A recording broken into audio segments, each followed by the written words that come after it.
Good morning, everyone. Could I ask you to move through to the seating area, grab a seat, and the conference will be starting in a couple of minutes. Thank you.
that was quite cool, wasn't it? I didn't do anything and you all settled down. So thank you very much for that. And a huge, huge welcome to our Swan Conference today. For those of you who don't know who I am, I'm really pleased. I know lots of people in the room, but not everybody. My name's Heidi Mottram, and I'm Chief Executive of the Northumbrian Water Group, of which Essex and Suffolk is a part, and you're on our Essex and Suffolk patch today. And it is just wonderful to have you here. But I have to do, before we get into how wonderful it is and the amazing things that we're going to talk about over the next couple of days, I've got to do the housekeeping-y thing. So, just in case you haven't already worked it out, the toilets are just as you go back and out into the corridor. There's no fire alarms planned today, so if the fire alarm goes off, it's for real. And what we need to do is, well, in fact, there's an exit there, but there's also one out in the corridor to outside, and we just basically gather at the front of the hotel. So hopefully none of that is going to happen, and we're going to have a really good time listening to some really interesting speakers over the next couple of days, and also going and making a visit to Abberton Reservoir and hearing about that project and how all that was handled, of which we are very, very proud. So, as I said, I'm just so excited, ridiculously excited, to be doing something in person, and I'm sure there's been any number of conversations gone on about what's happened to you over the last 18 months. And I hope that all of you and your families have stayed safe. We've been through, obviously, a remarkable time together, haven't we, as a world, and perhaps it's not quite over yet, and we're just finding a way to live with it and go back to doing some of the things that we were used to doing. And so conferences like this hopefully can now begin to be a part of our lives, and I'm absolutely in the camp of humans need to be with humans in order to do the amazing things that they do and to make the difference that they do. It's not like we can't do some of these things. I've spoken somewhat surreally at a number of conferences during the last 18 months, and that is a very odd experience when you sit in your house staring at a screen and wondering who on earth is listening to you, if anybody. Hopefully you think on occasion there has been some people there, but you can't see. I can see all your reactions now to what we're talking about, and people engage, and of course the conversations that we'll have during the day and the connections that you'll make during the day and the networks that you'll build. We've missed all of that. So I'm really pleased that we're able to be back doing this. This is my first conference in this particular format, and it's just really, really good. I think what's also really good is that the conference is about the subjects that we're going to talk about, because if there was anything more life-affirming, which we want to, really, really build on now, is thinking about our planet, our nature, our environment, and how, as the professionals that we've got in the room and the people who are passionate about this subject, what can we do to make sure that that planet and that biodiversity and all that goes with it is protected and enhanced for future generations, to make sure that they can carry on enjoying it in the way that we've enjoyed it through our lifetimes, and we'll continue to do that as well. So I think the subject matter is just utterly perfect, and being here is just wonderful as well. So thank you. And thank you for giving your time as well. Many of you will have travelled a long way, some of you perhaps not so far. And also I guess people will hopefully be able to enjoy some of the things that we're going to do online as well, which is, we're embracing these new ways of working, and we'll see speakers, on the screens, and that's going to be a new feature, I think, of conferences. We always used to have people in the room, didn't we? But now everybody's going to be much more comfortable with that as well. So it's just, we've had an incredible bunch of speakers lined up. I think it's going to be really interesting. Some very, very honourable and distinguished speakers, which you'll hear from in a minute. But none of this could have happened without our sponsors, so I just wanted to say thank you to Interlocks and to Savills as well for helping us put this event together. And another special thank you I wanted to say just before we get into conference proper is to say thank you to David Alborough. So many of you will know David, and it was his idea that we put together the event today. But after working for us for 27 years, David has just left the company and decided to do some new things in his future. But he's going to be here today. Can't see where he's gone and sat. Where are you? All right at the back. So thanks for being with us, David. And if you excuse the pun, and in fact you even said it to me this morning, this is, I think, a fitting swan song for you today. He's done a huge amount for us over the years in our work to protect and enhance the environment, and of course the biodiversity in the environment in the way that we did. So thank you to David for that. So turning our thoughts back to today, and we've got great minds in the room. As I said, you've come from all over. We've got people from engineering, ecology, economics and agriculture, all here to talk about the environment, to talk about science and nature, and to hopefully shift the dial and to start to think about the new things that we could do and the ways of working. I think we all recognise that, there are so many challenges ahead. I think the last few days and the rainfall that we've had, and you'll have seen on the news the impact that it's having, nobody is in any doubt about the things that we now have to adapt to, and the new ways that we have to work if we want our precious planet to continue to be healthy in the future. There's no more, I think, a strong feeling of that when you stand as a chief executive of a water company. We absolutely recognise the responsibility that we have. We've got millions of customers depending on us every day for the water supply that they need, to give them clean, clear and great tasting water. But also we need to take that wastewater away, treat it and protect the environment, and keep that whole cycle working in as healthy a way as we possibly can. And we are totally dependent on the natural world for the work that we do, both in terms of how we manage catchments and the water that comes into our reservoirs and rivers and aquifers to treat, and then keeping, as I say, that environment healthy when we return the water to it. And so we know that we have a massive responsibility to be at the forefront of this and to work with the kind of organisations that you represent, because collaboration and working in partnership is the only way that we will solve these things. We absolutely cannot do it as own. So I congratulate all of you for having the foresight, I guess, to be involved in what you are doing professionally, the specialisms that you're in, but the fact that you've come here to say, what could I do differently? And I hope you come into it with that flexible mindset to say, how can I amplify potentially what somebody else is doing?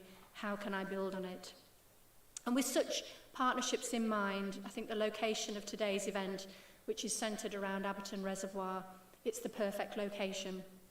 The enlargement of Abberton Reservoir is just a brilliant example, I think, of what can be achieved through partnerships when a myriad of people drove towards something that was a common goal. We were honoured that Sir David Attenborough officially opened the scheme and described it as a wonderment for man and for nature. And I'm hoping that when you do the tour this afternoon, you'll see how such great collaborations ultimately delivered something that was so much more than that which was there before. It'll be an inspiration. Perhaps you'll hear about some of the walls that we had to knock down, the difficult challenges that we faced, and how tenacity and determination got us through to make sure that we got a better outcome. We've now got an exciting opportunity, I think, to go a step further and see how Abberton can be in a way a kind of a life laboratory for people to study and see what can be done. And as well as the right place, there couldn't be a better time, I think, to be having these conversations. There's a lot of legislation coming up. It's really important. It gives us an opportunity to help our country work in a different way and to bake into our laws the right things to do as well. Often we need to do things at big scale. And so, having that backing and that understanding that our government supports the way that we want to work to protect the environment is important. And I'm fairly certain there'll be quite a number of views in the room about the Environment Bill and how good or perhaps not so good it is, but we're still out there lobbying. Maybe the partnerships and discussions that are formed here today can help us, push even further towards that, but they will definitely allow us to have a vibrant and healthy agricultural economy, a healthy natural environment, and help the supply of essential goods as well, if we're all here to support each other. I think we all recognise, I'm fairly certain that I'm talking to the converted here, that we need more nature-based solutions. We've relied too heavily in the past on unsustainable answers. Now, nature-based solutions can be more complicated. They don't always, pull one lever and get an outcome that we're used to, particularly, for example, in water companies. We like our engineering and we like things to be a little bit black and white, and nature doesn't work in quite that way. But we do know from our experiences now, we've been on this journey for decades really, that nature-based solutions can actually really make the difference that we're looking for. A good example would be not here in Essex, where we're dealing typically with drier conditions, but in our northeast operating area, we've been looking at how we can manage drainage in the catchment and get, again, the same sort of multiple benefits. So we formed a partnership there with the local authority, with the Environment Agency, with a number of construction firms, and actually peculiarly on one occasion with a golf course, who found themselves part of our solution. And together we can come, if we come into the room not protecting agendas and not thinking about, what our organisation absolutely has to do, we came into the room as a group of hydrologists or, water engineers, just thinking about what would the right answer be here. And as a result, we've got two schemes, one in Brunton Park and one in Killingworth and Long Benton, that not only have they protected about 3,500 homes in one occasion and about 5,000 on the other, have enhanced the environment and given something back to the communities that we've served. We then, off the back of that, formed a coalition, if you like, a permanent coalition called the Northumbrian Integrated Drainage Partnership, and that's formed by not only, if you like, the establishment, so the local authorities, Environment Agency, etc., but other interested parties who think that they can, add some value into this as well.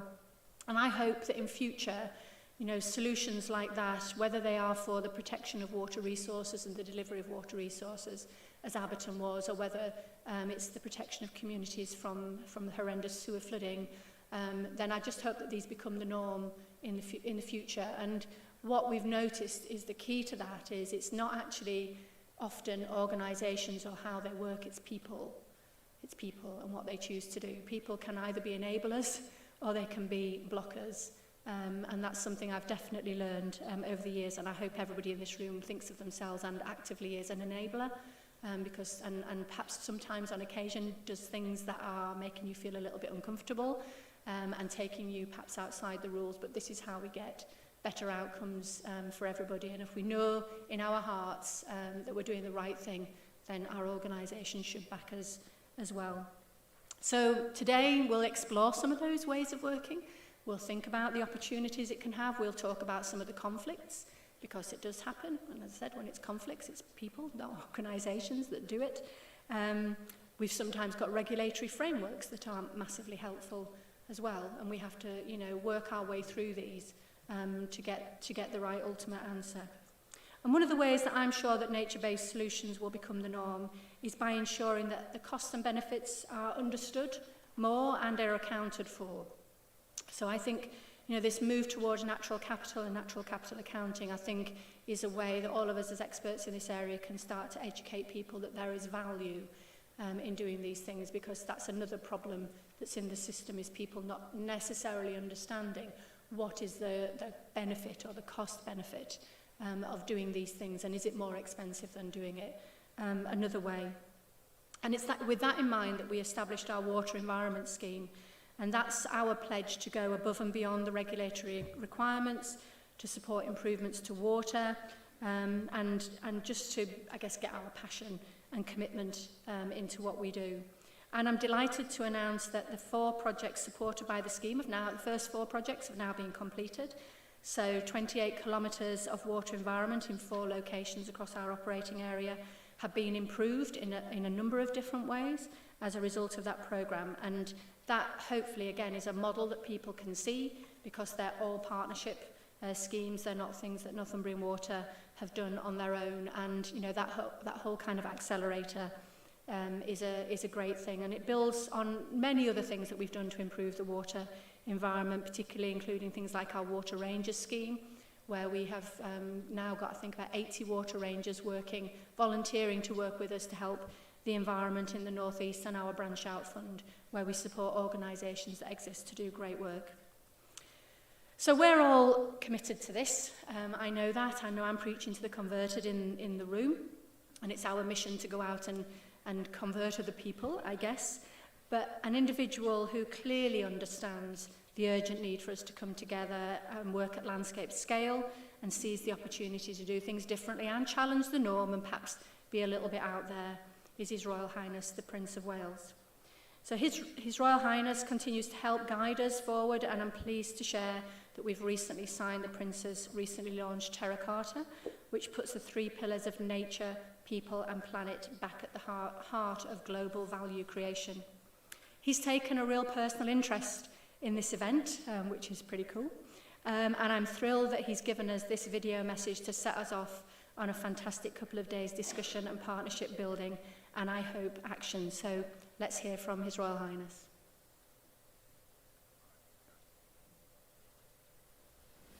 Ladies and gentlemen, I'm most touched that Northumbrian Water Group has invited me to introduce this Science, Water and Nature Conference, which comes at a pivotal moment for the future of land management in this country.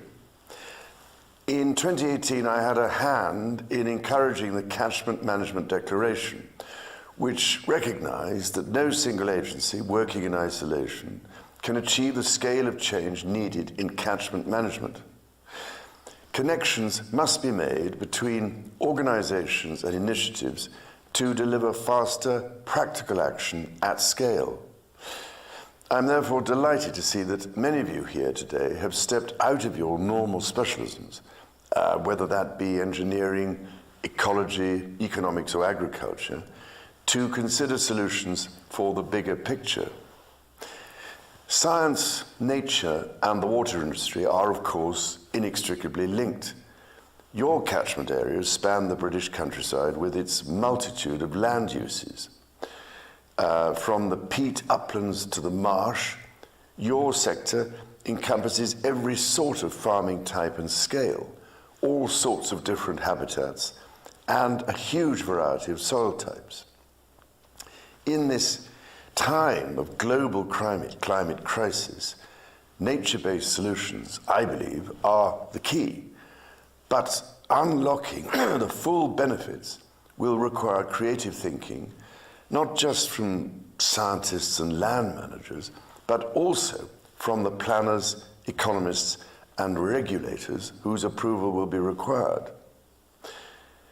Ladies and gentlemen, your industry is faced with the challenge of delivering a stable and resilient supply of water. By adopting a much more natural approach, we can help to capture and retain rainfall, rather than allowing it to run off and take with it that other most precious resource of soil. Nature can also deliver water quality benefits through cleaning and purifying at source, through the wider adoption of agroecological farming systems, supported by water companies, rather than at huge cost through mechanical and chemical end-of-pipe processes. But these benefits of nature don't just apply to the water itself. As many of you have realized by now, I have believed for a long time that the water industry holds the key to delivering change on a truly landscape scale. For nearly 30 years, I have seen for myself how a natural, local, catchment-based approach where water is carefully managed as a shared resource can encourage farming to adopt agroecological practices and achieve a step change for the local community. I first saw this for myself in Munich in the early 1990s, where the water company was not only offering financial and technical support to farmers, but had also developed marketing and supply chains for their produce. More recently, I visited the Tweed Forum and seen how it can encourage farmers and landowners to work alongside water companies, local authorities and others to deliver real catchment-led benefits. These apply not just to water quality, but to biodiversity enhancement, benefits to communities such as flood alleviation, and to the very landscape itself, a truly integrated approach. These partnerships are critical because, of course, nature does not respect fence lines or water catchment boundaries, and therefore it is essential we adopt more holistic and integrated ways of working together on this much larger landscape scale. Our farmers and land managers hold the key to making this change on the ground. By working more closely with them, the water industry can align your own objectives with theirs for the common good and in a way that benefits their business and yours.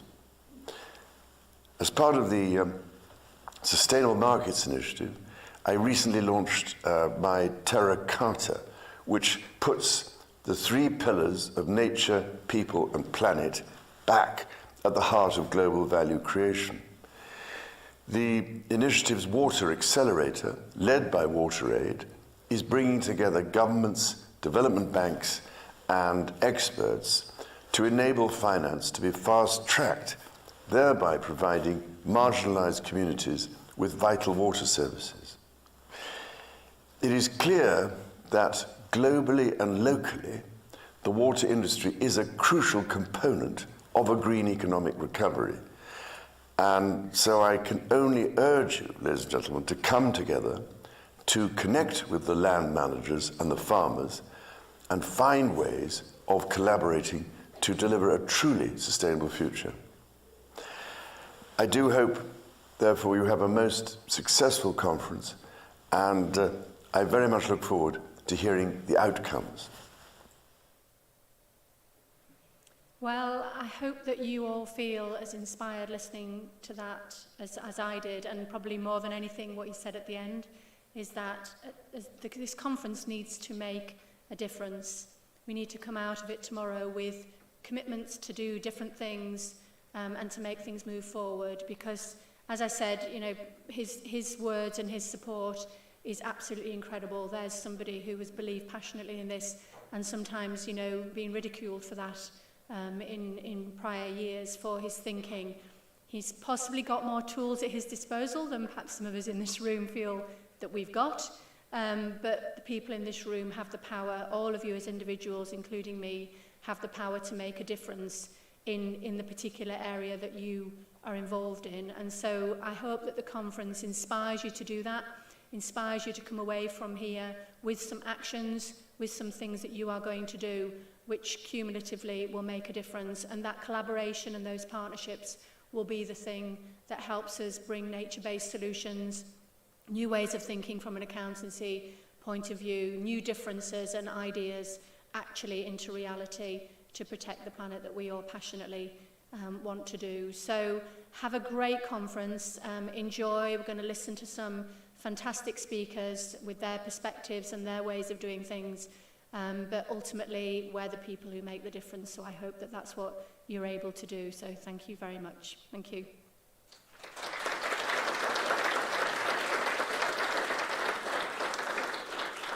So let's kick off with the first of those inspirational speakers, so no pressure there, Ian. It's my absolute pleasure to invite Ian Barker, who's the Vice President of the Environment at the Institute of Water, to come up and speak for the opening session. So over to you, Ian. Thank you.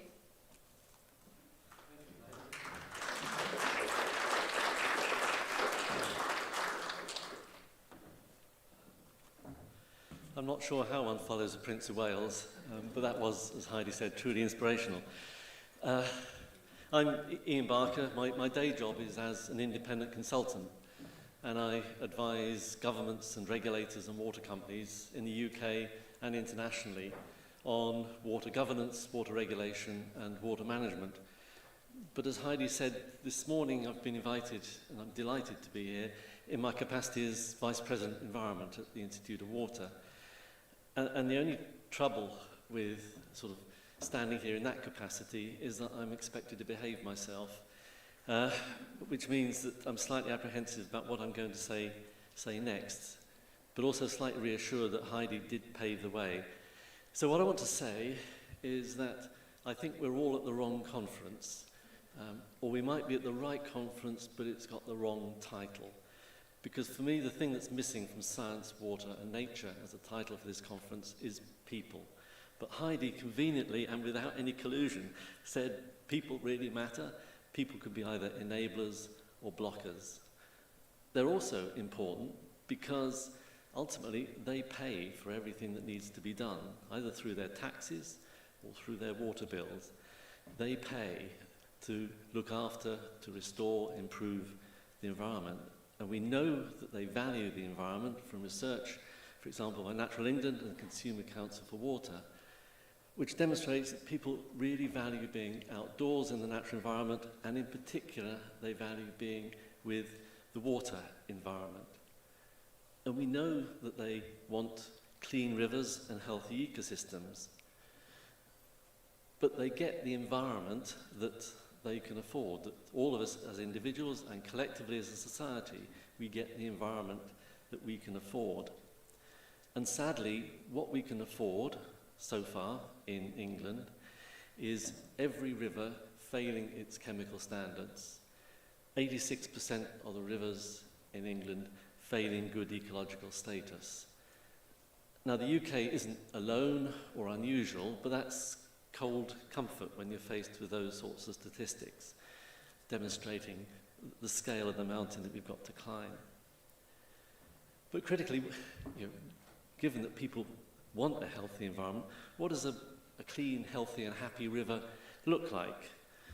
And we need science to tell us what the safe limits are in terms of pollution and abstraction, and what rivers do need to look like. And clearly, we are failing to deliver on those standards, on those limits. But when you look at the limits which we set under the Water Framework Directive and in terms of the permits applied to water companies and all the other discharges, there's only a limited number of parameters specified in terms of what we need to meet in terms of parameters and standards. But there are thousands of other chemicals which we know are present in the water environment, and the harder we look, the more we find. And you might have seen in the newspapers recently that a study at Glastonbury on the River White Lake after the 2019 festival found, unsurprisingly, elevated levels of MDMA and cocaine in the river, which have an adverse effect, here's a surprise, on the behaviour of eels, as an endangered species. Now, that's sort of sad but true, but also concerning. But what's probably even more concerning is that more and more studies are showing the ubiquitousness of microplastics in the marine and freshwater environments. And we don't know what those are doing to ecosystems or indeed people. And there's hundreds of other examples where we're finding substances in our waterways that we don't know what they are doing to ecosystems. But on a small and crowded island, we probably have to accept a degree of contamination and degradation of the environment, because a pristine river is unachievable, unaffordable. But the question for me is, how far have we diverted from pristine, and how much does it matter? And critically, do we actually understand? Do we have a reliable and comprehensive baseline to tell us what the environment is really like? Now, it's the Environment Agency's job to monitor, to understand the state of water, aquatic ecosystems and water quality. But the Environment Agency has seen its monitoring budget slashed over the past 10 years, and there seems very little chance that that's likely to increase in the near future. So how are we going to develop our knowledge base to understand where we are and what we need to improve from, and whether we're making any difference through the actions we take? And if you've been watching television in the past 6 or 8 months or so, there's been a must-see series. And I'm not talking about The Crown, but something on the Parliament channel. And that's the oral hearings of the Environmental Audit Committee. And the final episode is next week, next Wednesday, if you want to watch it. Starring Heidi Mottram and 4 other water company chief executives. Don't miss it. 2:20, I think, on Wednesday afternoon. And what's come through in those EAC hearings and also in the written evidence is the importance of citizen science as an adjunct to all the professional monitoring that's going on. And what we've seen through the EAC is high quality, compelling and insightful citizen science, which is by no means amateur. It's as good or better than many so-called professionals, and has exposed a depth of understanding which we've been missing in many ways. And I was really heartened last week when it was announced through the Ofwat Breakthrough Challenge that the Rivers Trust, working with United Utilities, has been given over £7 million to train thousands of citizen scientists, to train them and resource them to work as part of catchment monitoring cooperatives in 8 demonstrator catchments to monitor water quality and ecology and build up that evidence base that we really need. And I really hope that takes off. So I said at the beginning, people are the thing that's missing, and people are really important in that science, water and nature nexus. They pay, they care, and they can monitor and they can help us. But they can also challenge us. And unless you've been asleep for the last couple of years, you won't help but have noticed that the general public have been challenging the water sector in terms of its performance. So take the example of excessive abstraction drying up chalk streams and other sensitive water habitats. Water companies and environment agencies have been working for 3 decades to try and reduce abstraction, but the pace of change and improvement hasn't been fast enough for many people. And now we have an impetus because of the challenge, the gauntlet thrown down to us by people living and working in those catchments and working in catchment groups and in wider coalitions like the Chalk Stream Alliance. We've also seen it in terms of the sudden public interest in CSOs, because we're now getting data through the event duration monitors in terms of the frequency of CSO spills. And although everybody in the water sector has known for a very long time that CSOs are there as important safety valves to spill during periods of heavy rain, it's come as a surprise to members of the public that what they see as raw sewage discharging on a regular basis into our waterways and seas, and realising this is unacceptable in the 21st century. And again, there's another gauntlet thrown down to us, which is likely to result in significant change. And we've got a careful balance there in terms of what we can afford and what we need to deliver to protect and improve the environment. So all of that comes down to a good scientific evidence base. And it doesn't matter who delivers it, as long as it's delivered coherently and consistently. And I've talked about affordability, and we need strong economic arguments to help us deliver what we need to deliver and to justify the investments that we need to make. And we'll hear later on this morning from Lucy Watkinson from the Treasury talking about Dasgupta review. And if any of you perhaps in the past have been concerned about the way in which we've used economics, there's a wonderful sentence in the Dasgupta review which is, "The fault is not in economics, it lies in the way we have chosen to practice it." And that gives me heart that maybe in terms of economic thinking we can see a way that will move more with the grain of nature. But I need to come back to people. And I think, as Heidi mentioned, collaboration is so important, getting people together as individuals and as collectives, and it doesn't matter who they are as long as they've got a part to play and they want to play. So relationships with land managers, local authorities, highways agencies, regulators, NGOs and water companies are so important. And it's been good to see what the Prince of Wales said in conclusion, that it's up to all of us to make it happen. And collaboration, I think, and as he said and as Heidi said, is the key to this. And I think over the next couple of days, we'll hear lots of really good examples of collaboration that gives us not just hope, but also inspiration for the future. Thank you.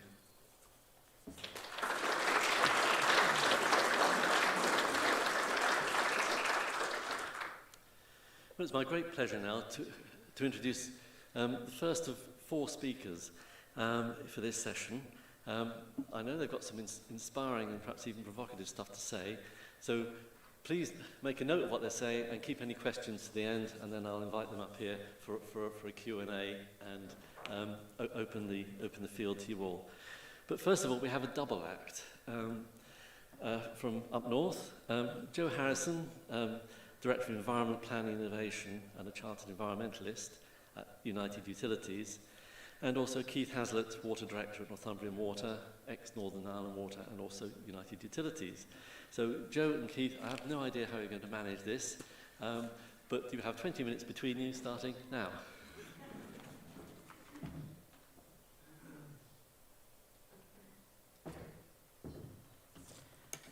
Okay, good morning everybody. So I'm Keith Hazlitt, Water Director at Northumbrian Water, which includes Essex and Suffolk, that you're in here today. We'll have a very quick 20 minutes for you today, and it's great to be here, first of all. It's great not to be sitting behind a desk in a study somewhere locked up in the house. And I'd also just like to thank Joe Harrison for coming all this way down from the northwest as well. It's great to have her here today, and we're both going to take you through, I guess, some of the challenges that certainly we face, and actually some of the opportunities that we have as well.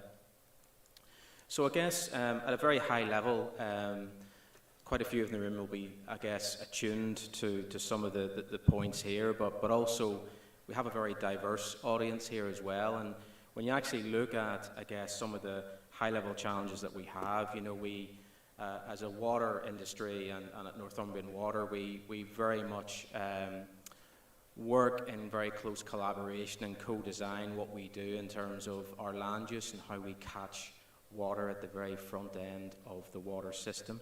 And that really is very important going forwards, and I'll touch on that shortly. But there's also a real, I guess, sea change required. I mean, we are used to, I guess, historic infrastructure that, you know, was designed for 1 in 30-year storm events, and that's certainly not what we have seen over the last number of years. And we have permits that are, I guess, point source permits from a wastewater perspective, but actually we really need to make a real difference in how we potentially manage those permits going forwards, and think more about the outcomes that are required in the environment from a river quality perspective. And we'll certainly touch on a bit of that today between myself and Joe. I guess, you know, we know that we've got to make real improvements. We know that regulation has to tighten in terms of how we produce our water, but also how we treat that water at the end of the overall system. And that's something that, you know, we spend a huge amount of time as an industry now innovating and looking for, I guess, cross-fertilisation of different technologies, but also using different industries to bring into the water environment, and we put a lot of effort into that at Northumbrian Water through our Innovation Festival, which is in a couple of weeks' time. And that really sort of brings me on a little bit then to, I guess, sort of what is happening out there. Well, we know that there's a huge amount of growth across the UK, and Joe will touch on a bit of that as well. We know that we have to adapt our systems and our design and how we deal with that growth, both through provision of water, but also through how we actually accept that drainage into the system as well. So a lot of collaboration with local authorities and various entities to really make that happen. And again, there'll be some examples of that.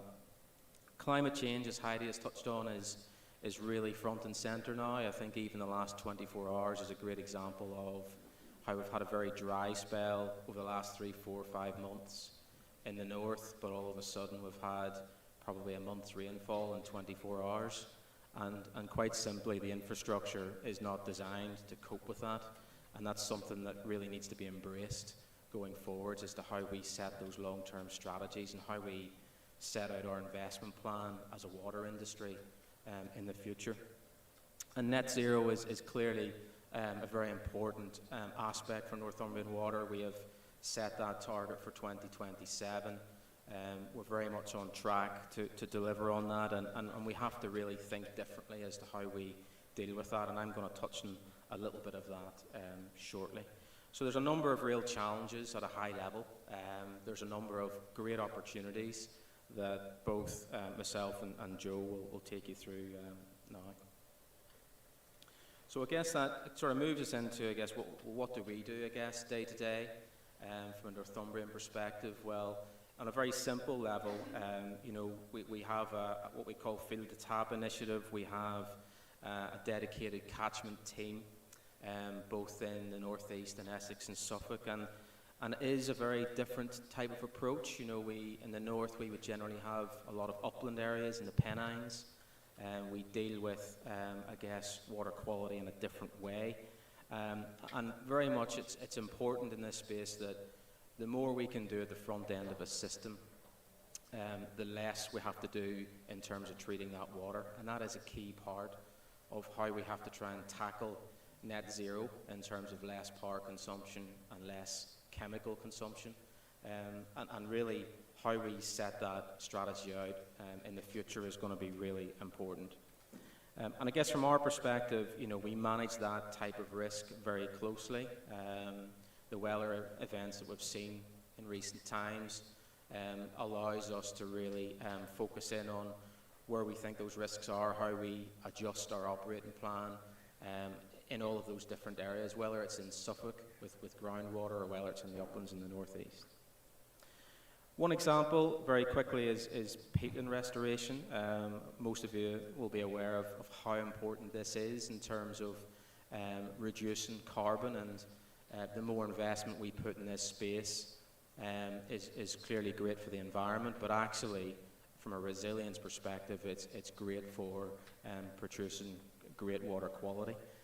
And that's something that we are putting a lot of effort into. We have worked with the North Pennines Partnership for over 10 years, and we've made huge contributions in that space in terms of matching EU funding, upwards of $500,000 and more across a number of those sites. And that, from our perspective, is going to be another real focus area as we move forwards over the 5-year investment cycles with our catchment team. So there's some great examples in that peatland area, and I think whilst I could talk about that all day, what we are really focusing on more now is actually how can we really use science. As a water business, we are a very, data-rich business in terms of what we produce every day. We probably in the past have focused a lot on, how we produce water or treat wastewater effectively. But now we're really moving into the space of how can we use machine learning and artificial intelligence with the data that we have. So we've moved into the space, particularly here in Essex, where we have a lot of river abstraction, where we really try and look at how we can deal with nitrates and phosphorus, and how can we really try and predict what will happen before the weather event hits us. And that's working, very closely, not just with landowners, but water is precious as a resource, and we want to make sure that we can move that raw water in the right way, particularly for an area like Essex, which is quite flat. And we effectively are looking at new ways of how we can really predict where we're going to see a spike in nitrates, and using a number of sites in Essex at the minute to trial that. So we're really entering new space, we're being brave with it, and it really is showing some great results. And I guess alongside that, we're working with University College of London, and actually Jackie McGlade, who's one of our non-execs at Northumbrian Water, to really move into the space of how we can use satellites in this space as well, which is a little snapshot of what you see on that slide. So moving very much into how can we manage abstraction in a different way by using data and science, and that really is, as I say, moving into a totally different space. And I guess in the back of that, we will set hopefully new investment plans that our regulators will really endorse, and how we move that forwards into AMP8 and beyond. So I guess Heidi has mentioned certainly Abberton. Hopefully most of you in the room will see that today. But I thought for the benefit of other people who are online today, Abberton is clearly, from a water resilience perspective, is a huge part of Essex for the long-term future. And it's very topical at the minute because we're in a position where we're working closely with RAPID which is a national framework for how we can, as an industry, deal with water, both north and south. And for us, this is a great example of creating a new water resource when you're staring in the face of a deficit over a 30-40 year period. And this actually, when we look at future water resource management plans, plays a really big part as to how we deal with climate change, particularly with new criteria around 1 in 500 year drought plans. So it's been a long time in the making. There's quite a few people in this room have played a massive part in the success of this. I think really this only reached top water level in 2014. So it is, in terms of water resource, one of the latest and best examples that really the industry has. And this is actually another great example of, even though we don't own a lot of land within Northumbrian Water and Essex and Suffolk, Carlton Marshes is a great example, working with the Suffolk Wildlife Trust, where we have, I guess, given our expertise and funding to really make a difference in the Lowestoft area. It's clearly a big part of our customer base in Suffolk. We actually have one of our large call centres based in Lowestoft. And this was a number of years in the making, again with some people in this room that have played a massive part.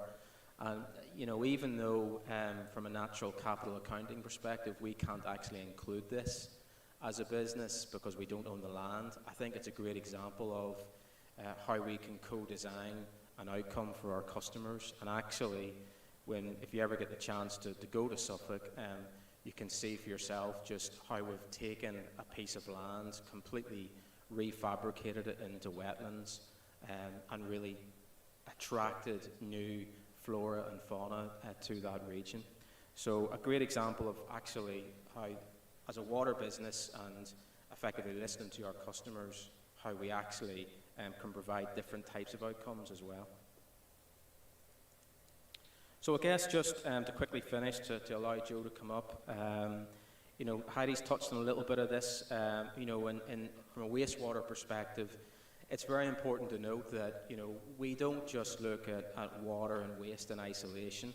It's very much a circular catchment approach, which Joe will go into in a bit more detail. But from our perspective, we put a lot of effort into our partnership working with over 100 entities through this Northumbria Integrated Drainage Partnership, which is a huge exercise to really coordinate as a water business, but we've had some really fantastic outcomes. We are clearly through this next 5-year period in AMP7 to 2025. We'll really have some fantastic outcomes and upwards of 250 kilometres of water improved, which you can see on one of the billboards during your coffee break, and how we're actually going to do that.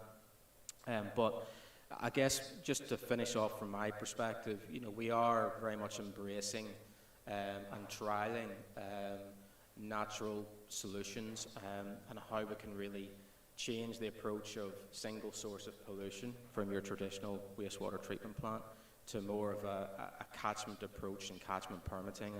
And that is really important in terms of how we, I guess, innovate in that space, but also how we can work with the Environment Agency and others to really try and co-design those outcomes, because that is a different way of thinking and a different way of operating and potentially regulating those sites. But it's very much a space that we've moved into and speaking at length. And from an innovation perspective, we do a lot of sprints in this space, with some coming up in a couple of weeks. And as I say, we really try and reach out to a wide range of not just UK-based companies, but we actually look much further, and partnering up with Sydney Water is a great example of how we try and learn from others in a different environment. So that's important to us. And I guess just to finish on, we are about to launch our natural capital account, so this conference is a great opportunity for us to do that. So that will be launched over the next few days, and it's a really exciting time for us on that front. We have some great examples already out there, and we certainly look forward to delivering a lot more in the future. So at that point, I'm going to hand over to Joe.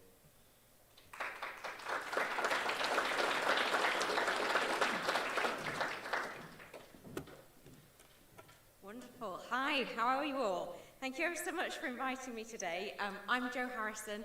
I'm the Director of Environment Planning and Innovation at UU, which sort of means I look at everything in the future, which is somewhat hard.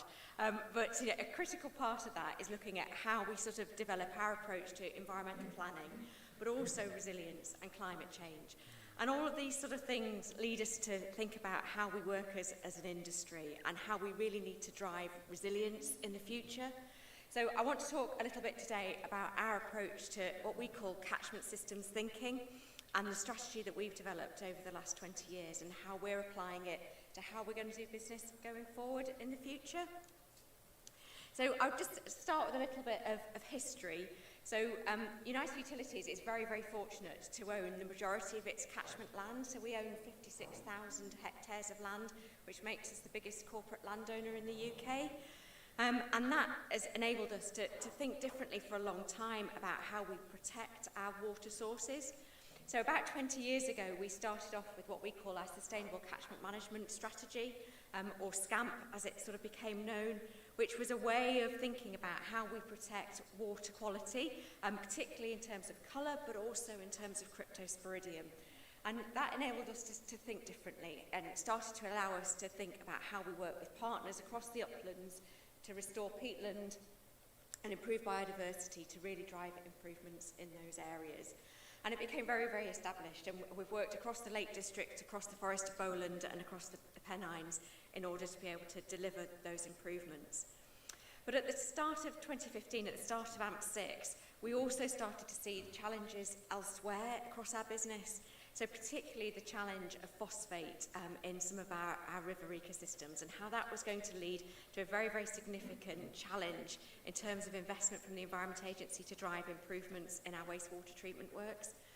And in particular, we started to look at our rural wastewater treatment works. Those treatment works that have operated under gravity for years and years and years, that have been chemical-free treatment facilities. And what we were seeing was the potential that we were going to have to change those from being very sustainable and low energy, low carbon, to something that involved the use of lots of energy and lots of chemicals. And we started to sort of look at optioneering those solutions and realising that actually we would be delivering tens of move forward.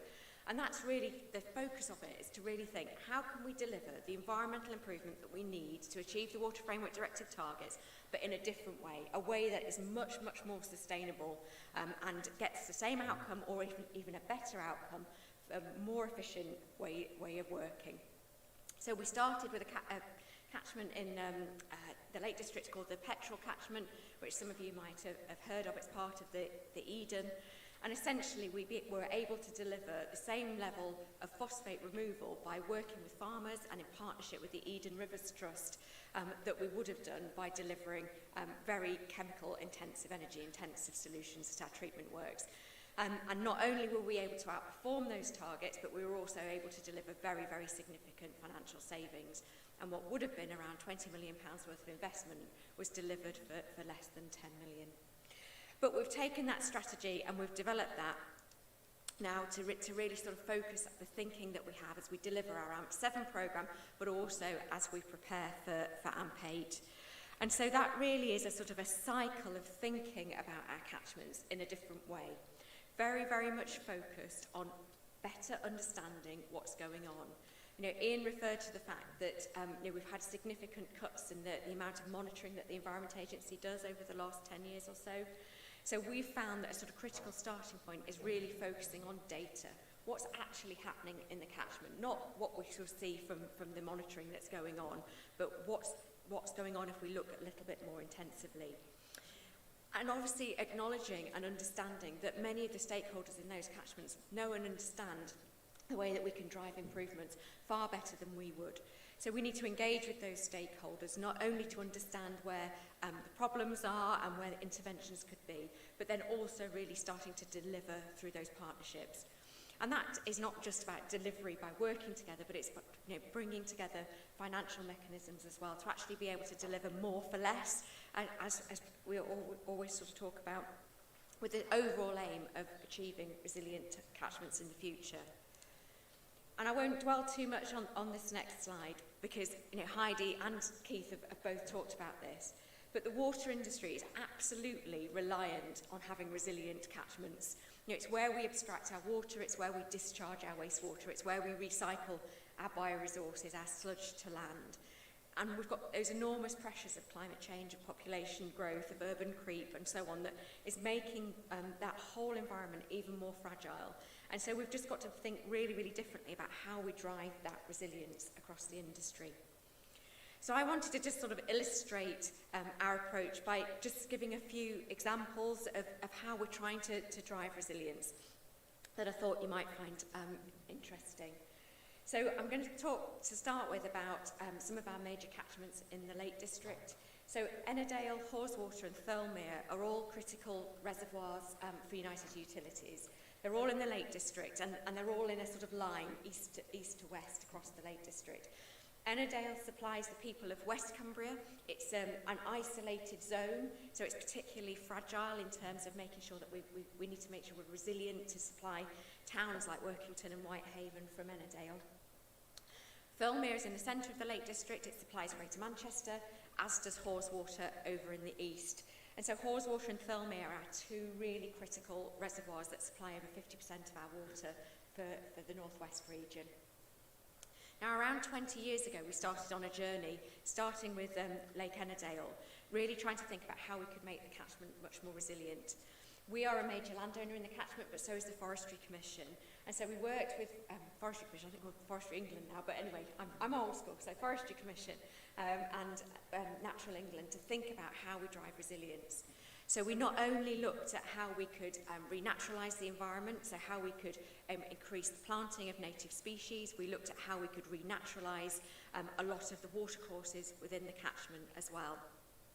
And so we set off on a journey that we called Wild Ennerdale, which was really around making sure that that catchment was as wild and as true to its original form and geography and ecology as possible. And that's been really, really successful and actually being recognised at the moment by Natural England, promoting it as becoming a new NNR, National Nature Reserve. We started a similar journey at Haweswater around 10 years ago. So there we're working with the RSPB and the local wildlife trust, Cumbria Wildlife Trust, in order to again restore peatland and naturalise the catchment.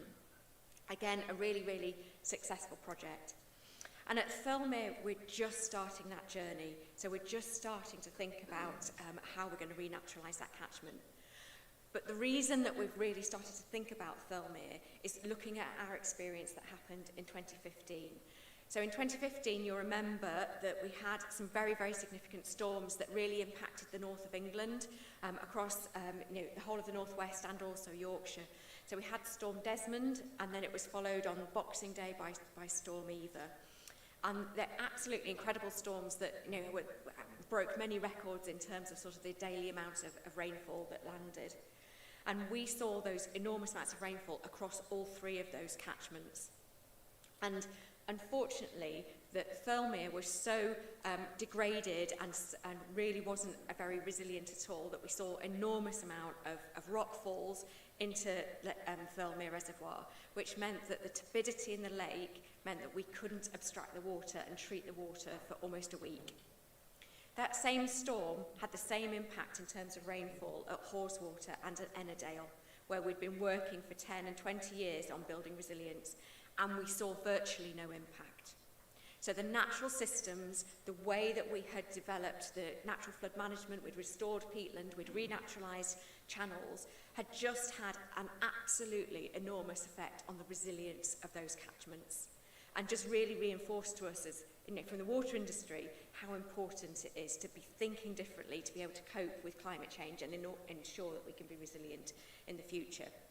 And that's now led to all the work that we're embarking as part of our Thirlmere Resilience Programme, but is going to be an absolutely critical part of our PR24 price review to make sure that that level of restoration is something that we see across the Pennines and across Wales and everywhere where we've got important water resources.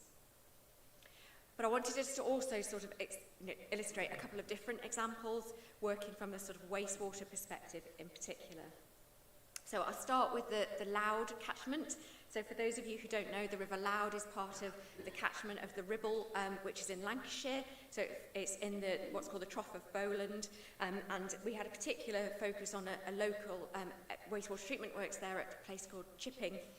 And we, again, had a requirement from the Environment Agency to invest in energy-intensive, chemical-intensive phosphate removal at that particular wastewater treatment works. But the treatment works also suffered from significant flooding from the river and also from a large level of growth within the catchment.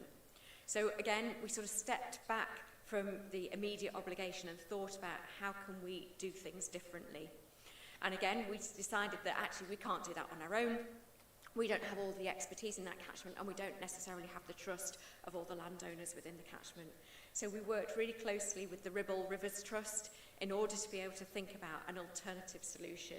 And we've identified a combination of natural flood management techniques to slow the flow, reduce the impact of flooding and increase the resilience of our treatment works, and also farm-led interventions to reduce surface water runoff. And again, with a way of delivering that improvement in phosphate in the river for much less cost. And so again, a project that's gone from approximately 10 million of investment in traditional treatment to a project that is of value about £1 million to deliver even more benefit. And the great thing about this one is that whilst we're contributing £1 million, the Rivers Trust, through farm stewardship schemes and their own investment, is also investing a further 250,000. So a true partnership, both in sort of practical terms and financial terms. On the River Wyre, we're also involved in another partnership that we're developing, and this one started a number of years ago, but is only really just coming to fruition. In the River Wyre, so for those of you who don't know, this is on the Fylde coast, so near Blackpool, an area that suffers from flooding, but one of those areas where the flooding is coming from fluvial flooding, from surface water runoff, from sewer flooding, so every different mechanism, but is never going to be an area that we would invest in for sewer flooding, or the agency would invest in for river flooding, or the local authority would invest in for surface water flooding, because it wasn't severe enough. So it would never meet any of our individual cost-benefit tests. It would always be lower down on the list. But the communities there were being flooded on a regular basis, and all three agencies had a responsibility for that. So what we tried to do, and this took a little while, was actually to really think about how we could work differently. So we've formed a partnership with the insurance industry and the regulators and authorities within the area to think about how we could deliver flood management in a different way. So we've got a community investment company that's been set up by the Rivers Trust, which is really trying to create a green market where we can look at how we can buy and sell environmental services so that we can all pay our part in being able to deliver those improvements. I'm conscious of time, so I'm going to speed up. I just wanted to very, very briefly touch on our natural capital account. So Keith talked about the fact that this is something that Northumbrian are doing. At UU, we have also built a natural capital account. A couple of years ago, we built one which was based on our own company, on the assets that we have. And we've just now completed a natural capital account for the whole of the North West. So we've worked with 18 stakeholders to build a collaborative natural capital account that we can use to baseline all of the investment that we need to make going forward.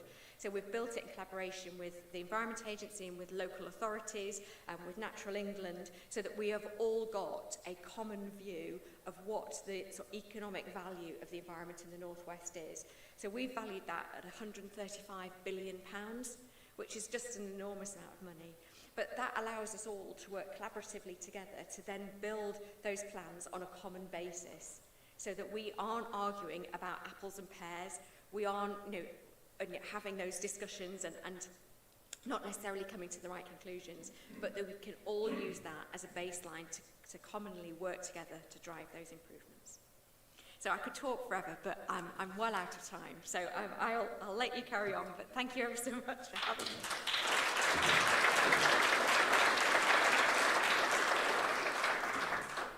Thank you, Joe, and thank you, Keith. A huge amount in there, but some real great tangible examples of cost-effective action to improve catchments. My great pleasure now to invite John Dearsley from Savills, who's one of the sponsors today, as you know. John is Director and Natural Capital Advisor and UK lead on natural capital at Savills. And having had a chat with him earlier, he's going to take a very different perspective from the sort of mindset which I suspect many of us in this room have, and some really interesting insights into how we can make this happen by working with landowners and what some of the barriers might be. So, John, delighted to have you. Thank you.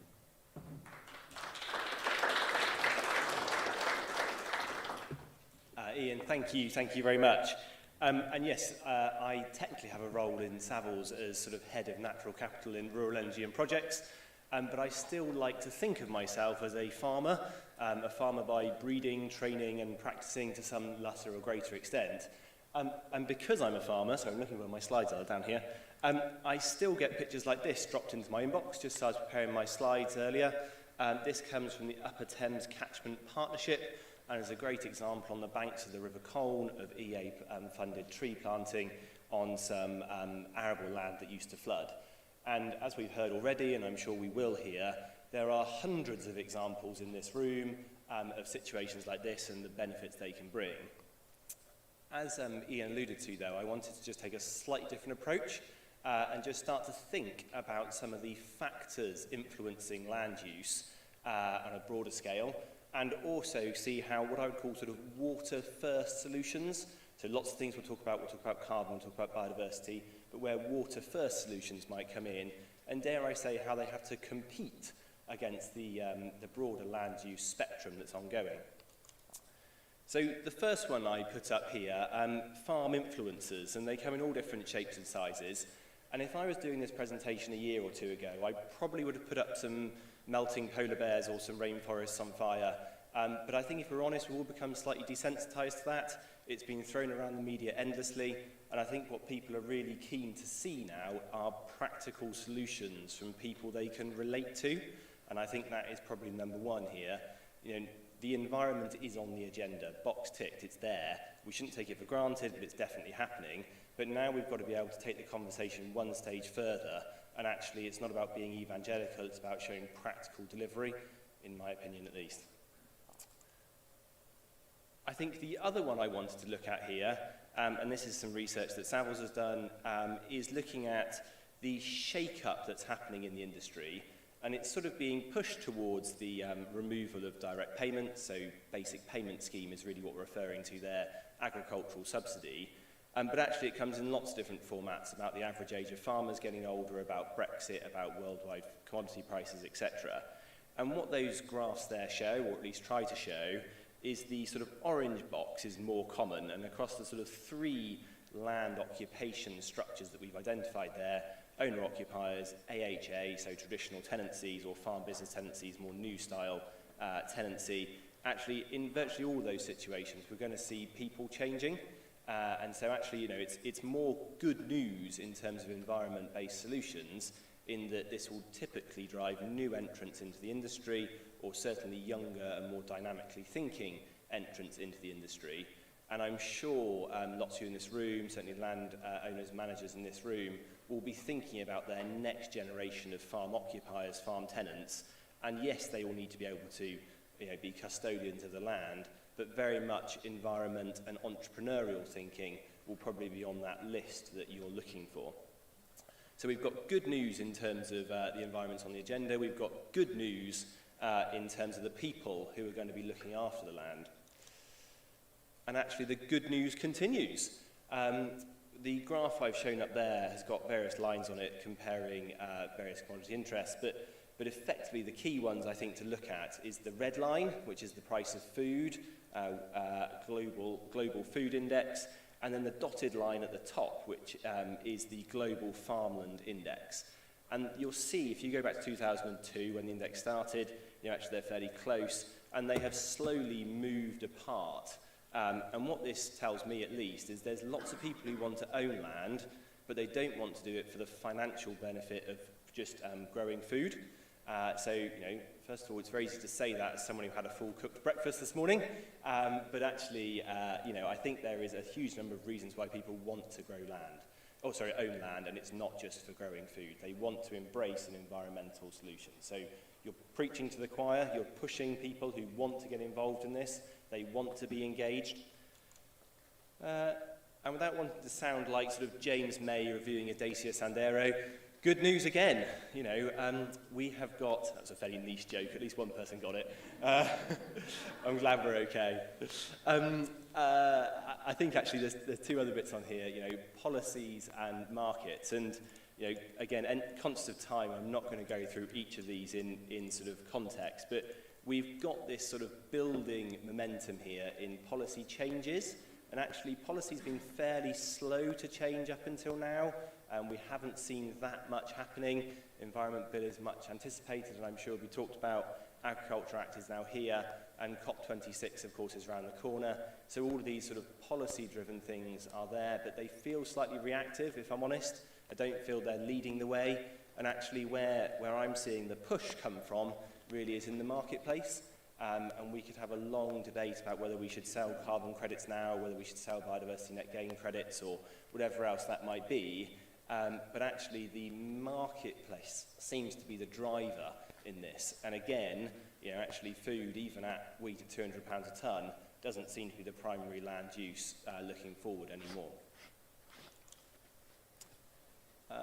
This slide is sort of good news. There's lots on this slide, lots and lots on this slide. And I think we've heard about people today already, and I think this is probably one of the key challenges in my job and in many of the people's sort of decision-making role in this room, is that is a slide with lots of things going on. And actually, 10 years ago, if I was doing my job, a farm would come up, a farmer would retire, tenancy would come available, and you might pull out a cottage, but you'd basically re-let it on a farm business tenancy. It was pretty straightforward what was going to happen to it. Now landowners, land managers have a huge number of choices in front of them. All of the nature-based solutions, all of the renewable energy solutions, the food position, you know, the social position, actually the social role. And these aren't necessarily mutually exclusive, but I think there's a point here about action and where we want to see action, because some people will grab it, you know, the brilliant case studies we heard about earlier on, will grab it and be able to make something of it. A lot of landowners will panic, they'll put their heads in the sand and they think, crikey, which one of these were I supposed to do? And either through fear of something better or fear of missing out, they won't do anything. And I think, you know, right back to the beginning, we need good case studies, people they can relate to hold their hands and carry them through this. And I don't think we should be, dare I say, arrogant enough to assume people will know what to do or people want to do this stuff. They really need small baby steps. And we need to learn to talk a different language if we want to engage with farmers as well. Now, this slide doesn't start good news, I'm afraid. This one is bad news. This one is bad news all over. And I mean, with the Savills research team, we asked the land managers within the business, which is roughly 3.5 million acres. So I'd like to think we have a relatively good understanding of what's going on in the rural environment, about the primary factors that will influence land use change in the future. So whilst we've had all these good news stories about why people are going to want to engage in this and how they're capable of engaging with this, actually on there's a couple of factors, and if I just pull them out, number one, for private landowners at least, is inheritance tax. So this is the primary reason they look after land. And if the primary land use moves away from agriculture, there's a pretty big debate about whether agricultural property relief will apply. Again, without getting into detail of taxation, assume that's 40% of capital value on every death. That's a massive number that people are going to want to avoid. Equally, the sort of way that a lot of businesses now move to be structured is around trading income and the need to go down the business property relief route. Well, actually, again, if you sort of put trees in, nature-based trees, as opposed to commercial forestry-based trees, like pick on trees as just one example, it's pretty hard to demonstrate a business, trading business there. And of course, there's lots of other things that come onto that about, you know, grassland creation, etc., wildflower meadows, all those sorts of things. And you know, these are two massive challenges that the industry is going to have to think innovatively about. And I mean, we should probably consider lobbying the Treasury, or at least keeping them up to speed. But actually, that's going to take time. It's not going to be an easy answer. And so we need to think about how we can deliver these sorts of solutions without hugely affecting capital values, A, in terms of actually the value that it will be sold for, but B, the capital taxation that will affect a lot of landowners. And that is a massive challenge for us all. I think one other one that comes on there is about level and stability of returns. And again, one of the reasons that lots of landowners have owned land for a very long time is because they're quite risk adverse. And actually, whilst we've had ups and downs, there is a fairly consistent return within agriculture. Not as sexy as in other industries, but it is fairly consistent. And I do raise a question, maybe a concern, about the funding streams that come through from sort of natural capital, and whether that's from the water industry or whether it's from carbon credits or biodiversity net gain or anything like that, is actually we're looking at sort of giving up, dare I say, a capital asset in terms of going to plant trees, a forever crop, and actually looking at where that funding is going to come from. And there's people in the room here who will manage land that's been in sort of single ownership for hundreds of years, and actually a 30-year commitment is a blink of an eye, and they don't think in that sort of time frame. So we've got to make sure that there's long-term stability in how this is managed. And then the last one I'm going to pick up on there, because again, conscious of time, is just looking at degrees of risk. And there's a brave new world out there at the moment. And some landowners will want to be first. They'll want to go out and demonstrate and get an article published and push on the rest of it. The majority of landowners I speak to want to be second, if not third.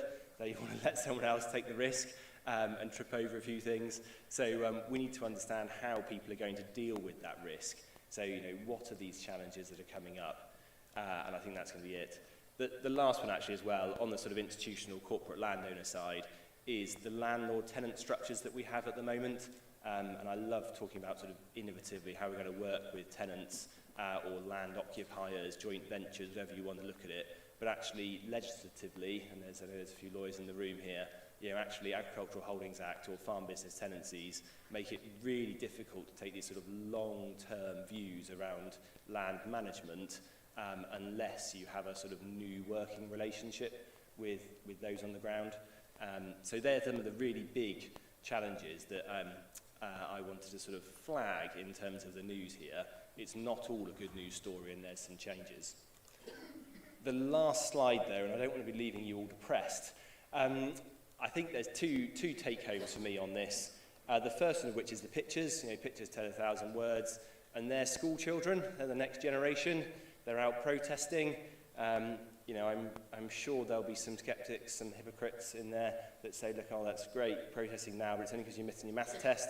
But actually, there is a generation coming through where this isn't an optional. They've learnt this from day one. I have an 8-year-old and a 6-year-old. Both of them talk about the environment in terms that I don't fully get. You know, it's something they're just growing up with, and it's becoming so normal to them. So it's not an option anymore. And the last bit in this is because it's not an option, all the things we've talked about, despite the challenges, they will happen. I have 100% belief that they will happen. We might need a bit of patience, we might need to flex and adapt and be an enabler, you know, to make these things happen, but they definitely will happen. So I look forward to talking later on. I'm around all day, equally questions later, but thank you for listening, and hope there's a few things there to think about.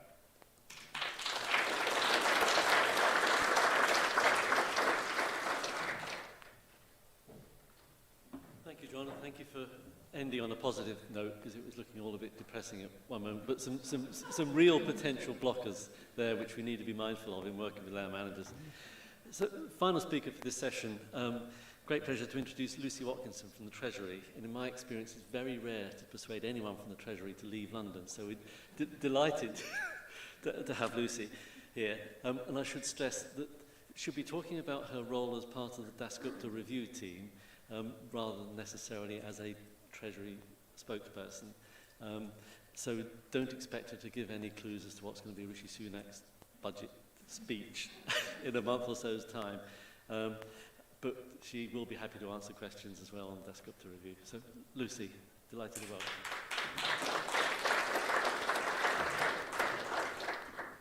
Thank you very much. Thanks, Ian. And I just want to kick off with saying a big thank you to the organisers for inviting me today. It's a real pleasure to be here, especially in person. And I'm afraid I'm going to follow John by taking it back to some slightly worse news, by taking a bit of a step back and looking more at the global picture that we see at the moment in terms of ecosystems. And as Ian said, I'm going to walk you through... oh, sorry, I can't see my slides. there we go, walk you through the economic framework that was developed by Professor Siddhartha Dasgupta. And I'm sure many of you here are already very well versed in the many studies that have come before the review that look at the costs that we are going to be facing from the loss of biodiversity and the loss of ecosystems worldwide. But the economic consequences are often still misunderstood. And that's why in spring 2019, the Chancellor of the Exchequer commissioned this global independent review on the economics of biodiversity, which was led by, like I said, Professor Siddhartha Dasgupta, who is Emeritus Professor of Economics at the University of Cambridge. I'm here today in my capacity as a review team member, as an economist, and we supported him in the writing of his review. And the review is grounded in a deep understanding of ecology and ecosystem processes and how they are affected by our economic activity. It ultimately explores the sustainability of humanity's engagements with nature, and it provides a comprehensive framework for thinking about biodiversity. So I want to talk about the review's framework, but I'm not going to be able to do it fully justice in just 15 minutes, given it's a rather long and in-depth review. But I do hope that it would inspire you all to go away and read it at your leisure. The review is global in scope, I want to note, so its findings and its recommendations apply differently to different areas around the world. But it allows us to begin to understand the challenges we all face from ecosystem destruction. At its core, the review sees nature as an asset, and that's because, like produced capital or human capital, natural assets produce a flow of goods and services over time. And these are most commonly referred to as ecosystem services. So nature is an asset, and biodiversity is the diversity in those assets. Biodiversity is an essential characteristic of nature, and it plays a really important role in the provision of these ecosystem services. More diverse ecosystems are more productive, they're more resilient, and they're more able to adapt. But thinking of nature as an asset means realizing that we are all asset managers. That is, individuals, businesses, international organizations, we all manage our assets through our spending and our investment decisions. And as a consequence of these decisions, we are determining the mix of natural, human, and produced capital, be it consciously or unconsciously. However, we have collectively failed to manage our global portfolio of assets. It is well understood that any economy would not run down the stock of produced capital to the point of depletion, because doing so would undermine the economy's productive capabilities. However, we are continually depleting our natural capital, such as estuaries, forests, mangroves, the list goes on, and in some cases to the point of reaching their collapse. And this can have significant global consequences. For example, we know that the Amazon basin is critical for the world's water cycle. And if the Amazon basin were to reach its tipping point, which it's predicted to do so, and to go beyond that tipping point and to become a grassland, evidence suggests that the implications for the water cycle would in fact be global. And global capital accounts shine a light on the extent of this mismanagement. And the chart here shows the global per capita accounting values of the three classes of capital goods that we're talking about today. There are obviously other capitals. And it shows that globally, produced capital per head roughly doubled. Human capital increased by about 13%, but the value of the stock of natural capital decreased by about 40%. So essentially, we have increased our produced capital at the expense of natural capital. But in reality, we should be seeing our capital stocks together. The review is informed by our historical experience, and it recognizes that humanity has prospered at an unprecedented rate. Today, the average person in the world enjoys a far higher income, is less likely to live in absolute poverty, and lives significantly longer than any time in human history. However, the ways in which humanity has achieved this prosperity has come at the expense of nature. We are simultaneously living in the best and the worst of times. And I'm sure all of you are aware of these figures, but biodiversity is declining faster than at any time in history. And that's not just human history, but history. And current extinction rates are around 100 to 1,000 times higher than the average over the past several million years. And they are accelerating. The challenge for the water industry is to start to take account of these risks and understand how the stark degradation of the world's ecosystems will impact the water cycle in the years to come. The review highlights that this degradation of nature is a demonstration that humanity's demands have far outstripped its ability to rise above the sustainable basis. For example, the ratio of demand to supply has been increasing from around 0.9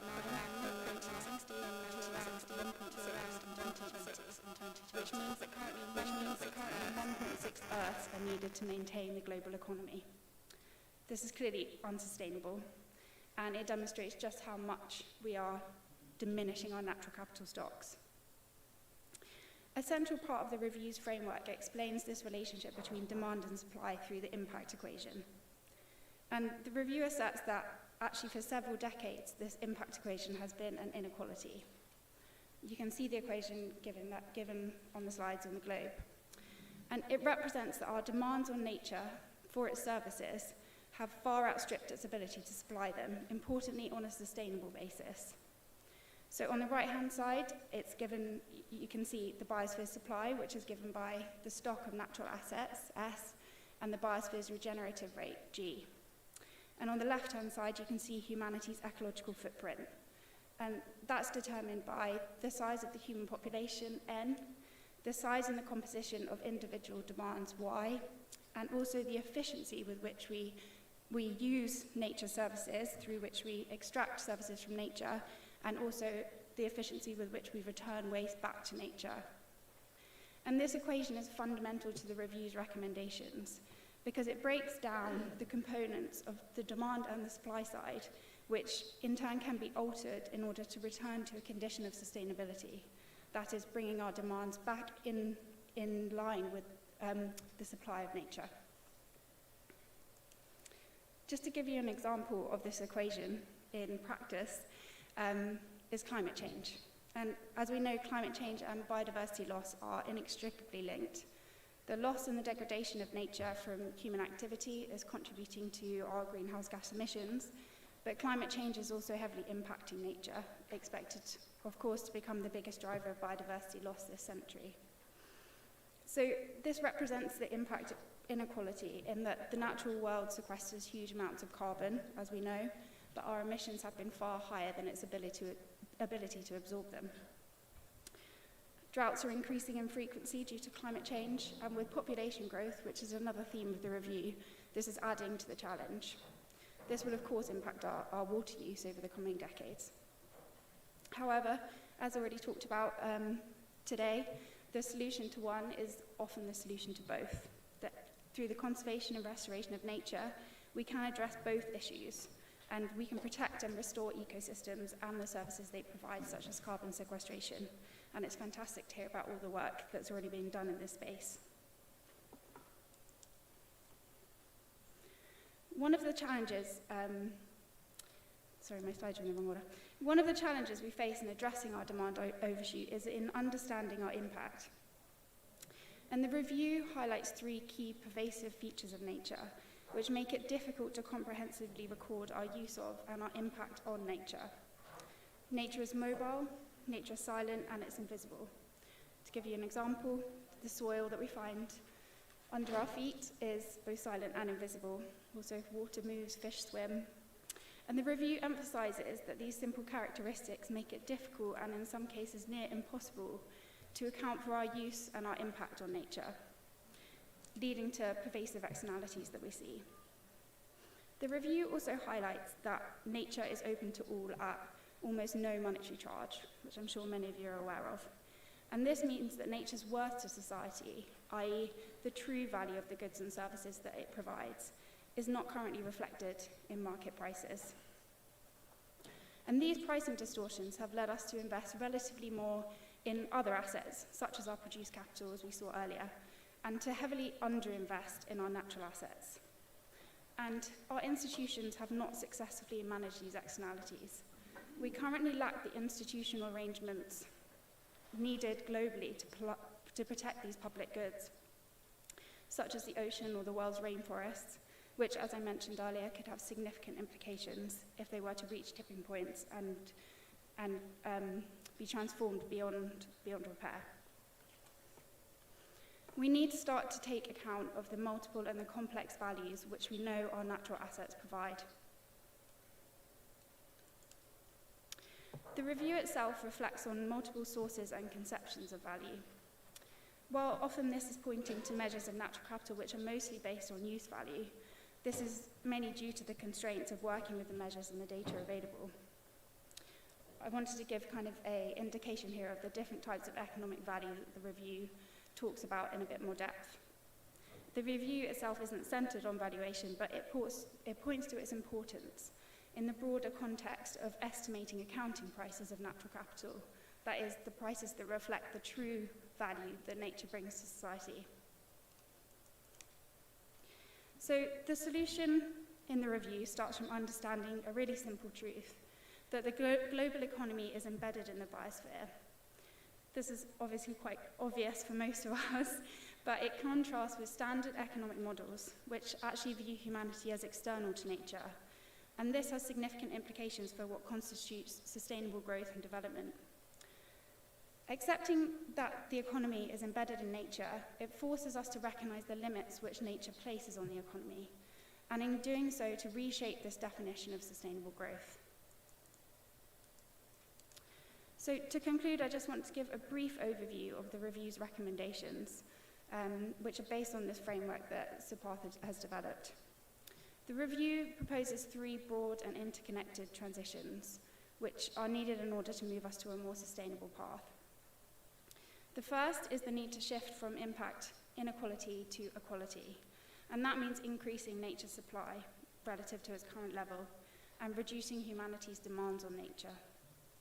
The second is to change our measures of economic success. So that involves, as I was speaking about earlier, including nature's value in our decision making. The third is to transform our institutions and our systems in order to enable and sustain this change. I know these sound quite broad transitions, but there are actions which underpin them all. And they're given here on the slide. I'm not going to go through all of them because there are quite a few, but I wanted to pick out a few in particular. The review outlines the need for a global financial system which supports nature. Currently, investment in nature remains relatively limited compared to what is required to address both problems of climate change and biodiversity loss. The financial system needs to start taking account of nature, even implicitly, in order for finance to be directed towards investments which support nature rather than harm it. We also need to improve the way we make decisions, accounting more for the value which nature provides. And it's fantastic to hear that there's already so much work going on around producing natural capital accounts and really looking at the value of nature. But to do so, there does need to be an improvement globally in the spread and the depth of natural capital accounting, and it needs to be embedded within our decision-making across institutions. Institutions need to work together, so that means from local to global and also national institutions, in order to understand both the challenges and the opportunities that are presented at different levels of the ecosystem. I'll leave it there. Thank you very much for listening. I hope I've kept time.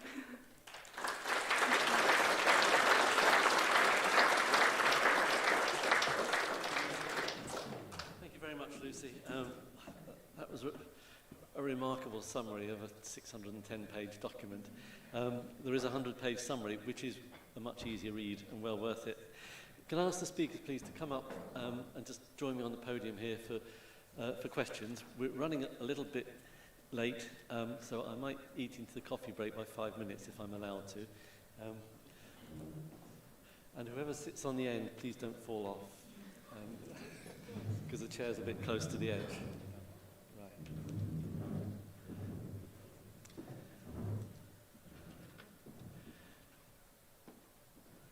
Right, thank you all. Well, happy to take any questions, either individually or collectively to the panel. And when you ask a question, would you please just give your name and affiliation? So who wants to be first?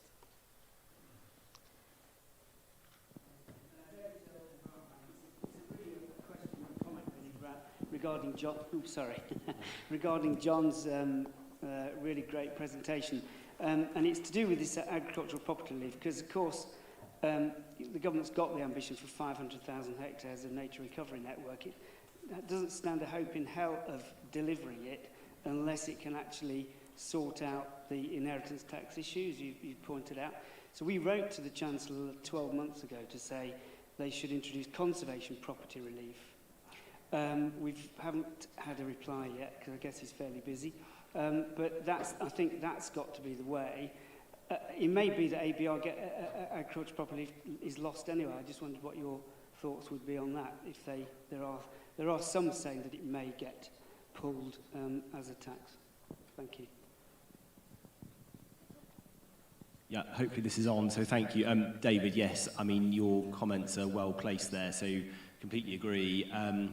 Yeah, conservation property relief is being talked about, and I think it is gaining more and more traction. I'd like to believe it is. I think it's somewhat of a necessity. We've got two lots of competing policy, and unless, bluntly, money talks, and unless this can be sorted out, I think there's going to be some challenges there. I mean, I think equally there will be potentially sort of, I'm going to say a review, I mean that it's an informal context around what constitutes agriculture. And actually, you could argue a lot of environmental stewardship schemes aren't sort of agriculture in their truest of senses. So whether this actually needs a policy shift from the Treasury, or whether it's just a few test cases where the definition of agriculture gets sort of morphed, I mean, I think they're the two things that we're probably hoping for. But yes, if I was a private estate owner, I'd be very nervous about putting any large percentage of my estate into an environmental use at the moment if I was conscious of inheritance tax. Thanks. Well, thanks for raising that, John. And David, who wants to be next? There's a microphone on its way. There was a few mentions of chemicals and mixtures of chemicals. So my question is, we are exposed to a huge number of low-level chemicals within the environment, not just in water, but all around us. And it's become very apparent in recent years just how much of exposure that we as people are exposed to. And a lot of them are coming from man-made sources like pollutants and pesticides. How do you think we should deal with that? I suppose specifically in water. And then, do you think regulation and policy is the way forward? And if it is, do you think it sufficiently will cover this area? Is that something for Keith and Joe? Yeah, we can certainly make a start there. So I think first and foremost, you're right absolutely in what you're saying. I mean, obviously landowners, tenants, users clearly have crops and different agricultural practices that they feel is important for their own outcomes. We work extremely closely with a whole range of tenants and landowners in that space on a daily basis, and really trying to understand how we can shift their thinking in terms of what's sustainable and recommend more biologically friendly products, but it's not always easy. So I think there's a lot in that space that we continue to try and evolve. I think it's important to note that the more we can do in that space, as I touched on earlier, the less chemicals that we have to rely on as part of a very intense treatment process. But it's not just about chemicals. We use certain types of media to really polish that water before it goes into, I guess, a food-grade product into supply. And I guess linked to that, there's been quite a few resilience issues in recent years, particularly where we are at the minute with supply chain, whether it be fuel, chemicals, or other things related to Brexit. So that's an area that, the more we can do in terms of reducing our reliance on chemicals as an industry, whether that's water or waste, and Joe gave you some good examples of that, then clearly that achieves all sorts of different aims for us, not just for our customers and where our regulators want to take us. So I think for me it's a continual evolution. We have to think about how we can work with those landowners to really try and use that land in a different way. And I think, you know, some great examples touched on how we can try and help in that space. So, you know, as we move forwards, technology, innovation changes continually, and we are out there trying to find what that is. And Joe, as a water company, you have to treat whatever people put down your sewers, and then ensure that what's discharged to the water environment is not going to do any harm. You know, that's a hell of a challenge and an increasing challenge for you in the companies. Absolutely, and I think you know, one of the things that I suppose, just reflecting on what Keith was saying, is thinking about the challenge for our wastewater systems as well. So they are open systems, everybody has got a right to connect to them. We've obviously also accepting trade effluent discharges into those systems, and you know, not just trade effluent discharges now, but a legacy that comes from contaminated land draining into those systems as well. So you're sort of dealing with the chemicals and the legacy of the past as well as today.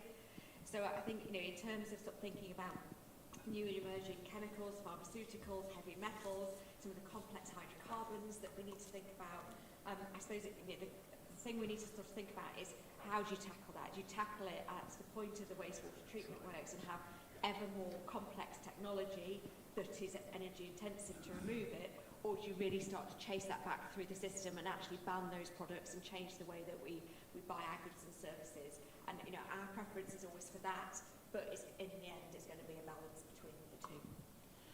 Could I just finish on one quick point, actually, because it's worth noting that from an assurance perspective, we sample over 100,000 samples every year across that potable water system, and equally, from a wastewater perspective, we do something similar. So we are continually monitoring every type of parameter to make sure that we're well inside those boundaries. And it is an important point, because that dictates what we can do differently, and it also dictates, again, to some of my points earlier, just how we try and predict how some of those things might happen in the catchment and how we actually deal with that in terms of operations. So there is a lot goes on behind the scenes with you know, accredited laboratories that we run to make sure that happens.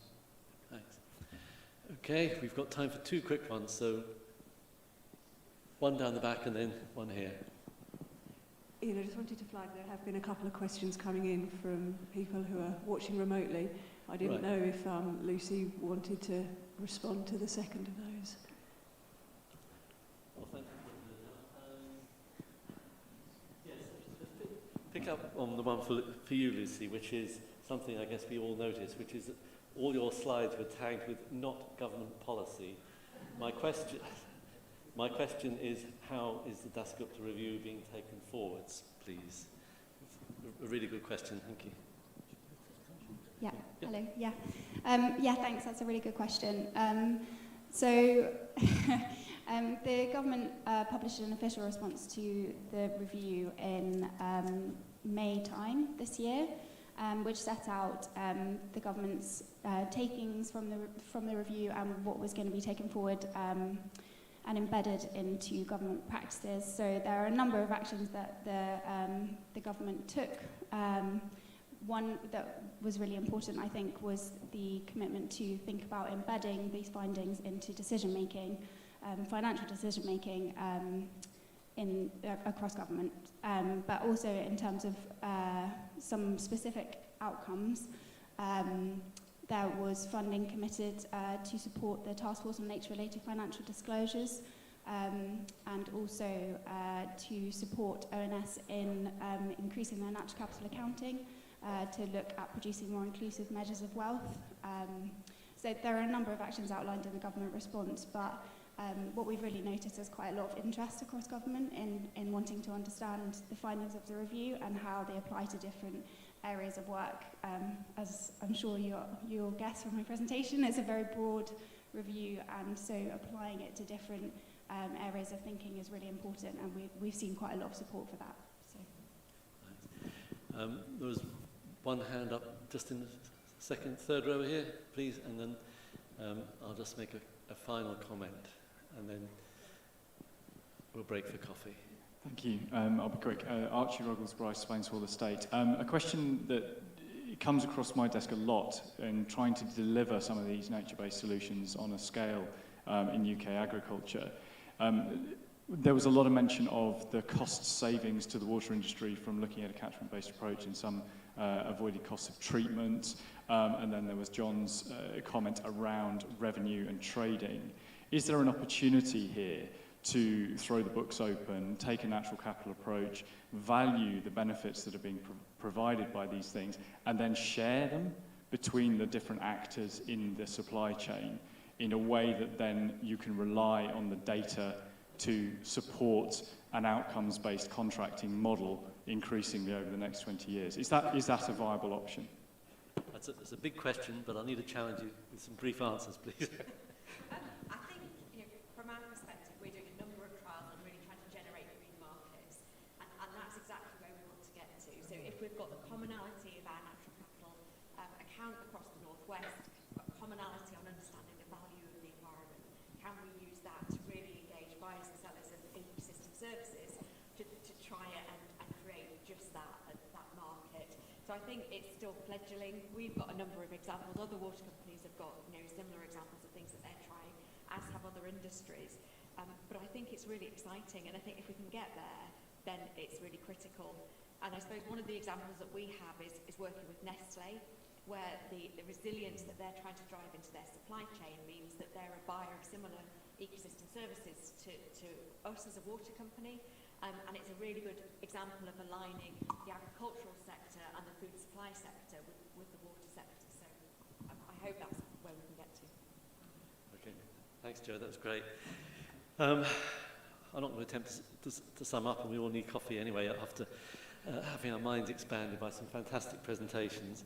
So thank you all for that. There's just one question which came up, which is about the comment I made about, we appear to only be able to afford a degraded environment. And for me, that resonates with a lot of the presentations we've heard, which is, are we valuing the environment in the right way? And in the Dasgupta review, in the abridged version, I think it was the final comment that really resonated with me, which is, biodiversity has intrinsic worth, perhaps even a moral worth. And I think that gives us pause for reflection, just in terms of how we do value and think about the natural environment and whether we're doing it justice. So please, a big thank you to our 4 presenters who've been fantastic.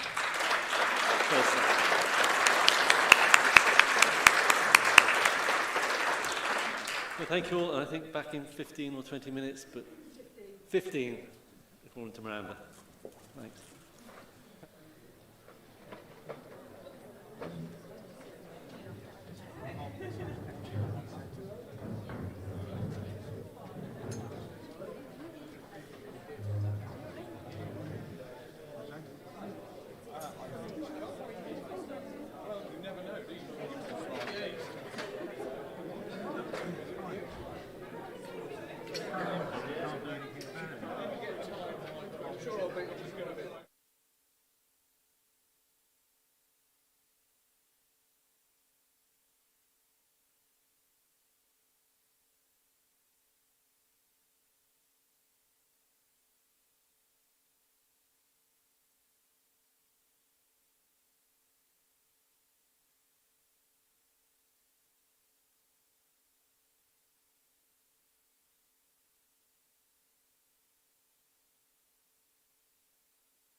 Okay, folks, you've got 2 minutes, so grab a drink and sit down, please. Thank you.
Could you take your seats, please?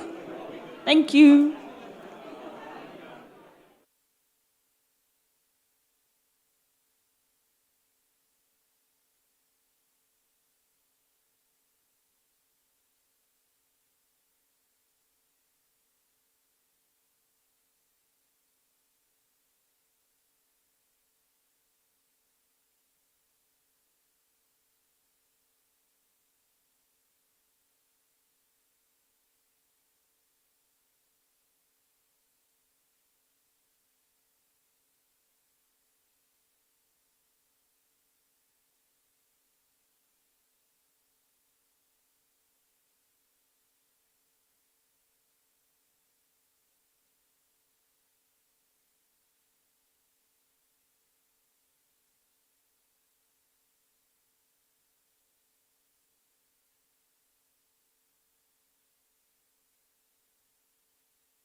Hello everybody, I'm Penny Simpson, nice to see everyone. We're here to move on to the next session now, which is how can legislation, policy and guidance facilitate implementing nature-based solutions? I think that's quite a difficult question to answer, but we're going to have a go. We've got 4 good speakers today, and I'm going to introduce them now and then they'll come up one at a time.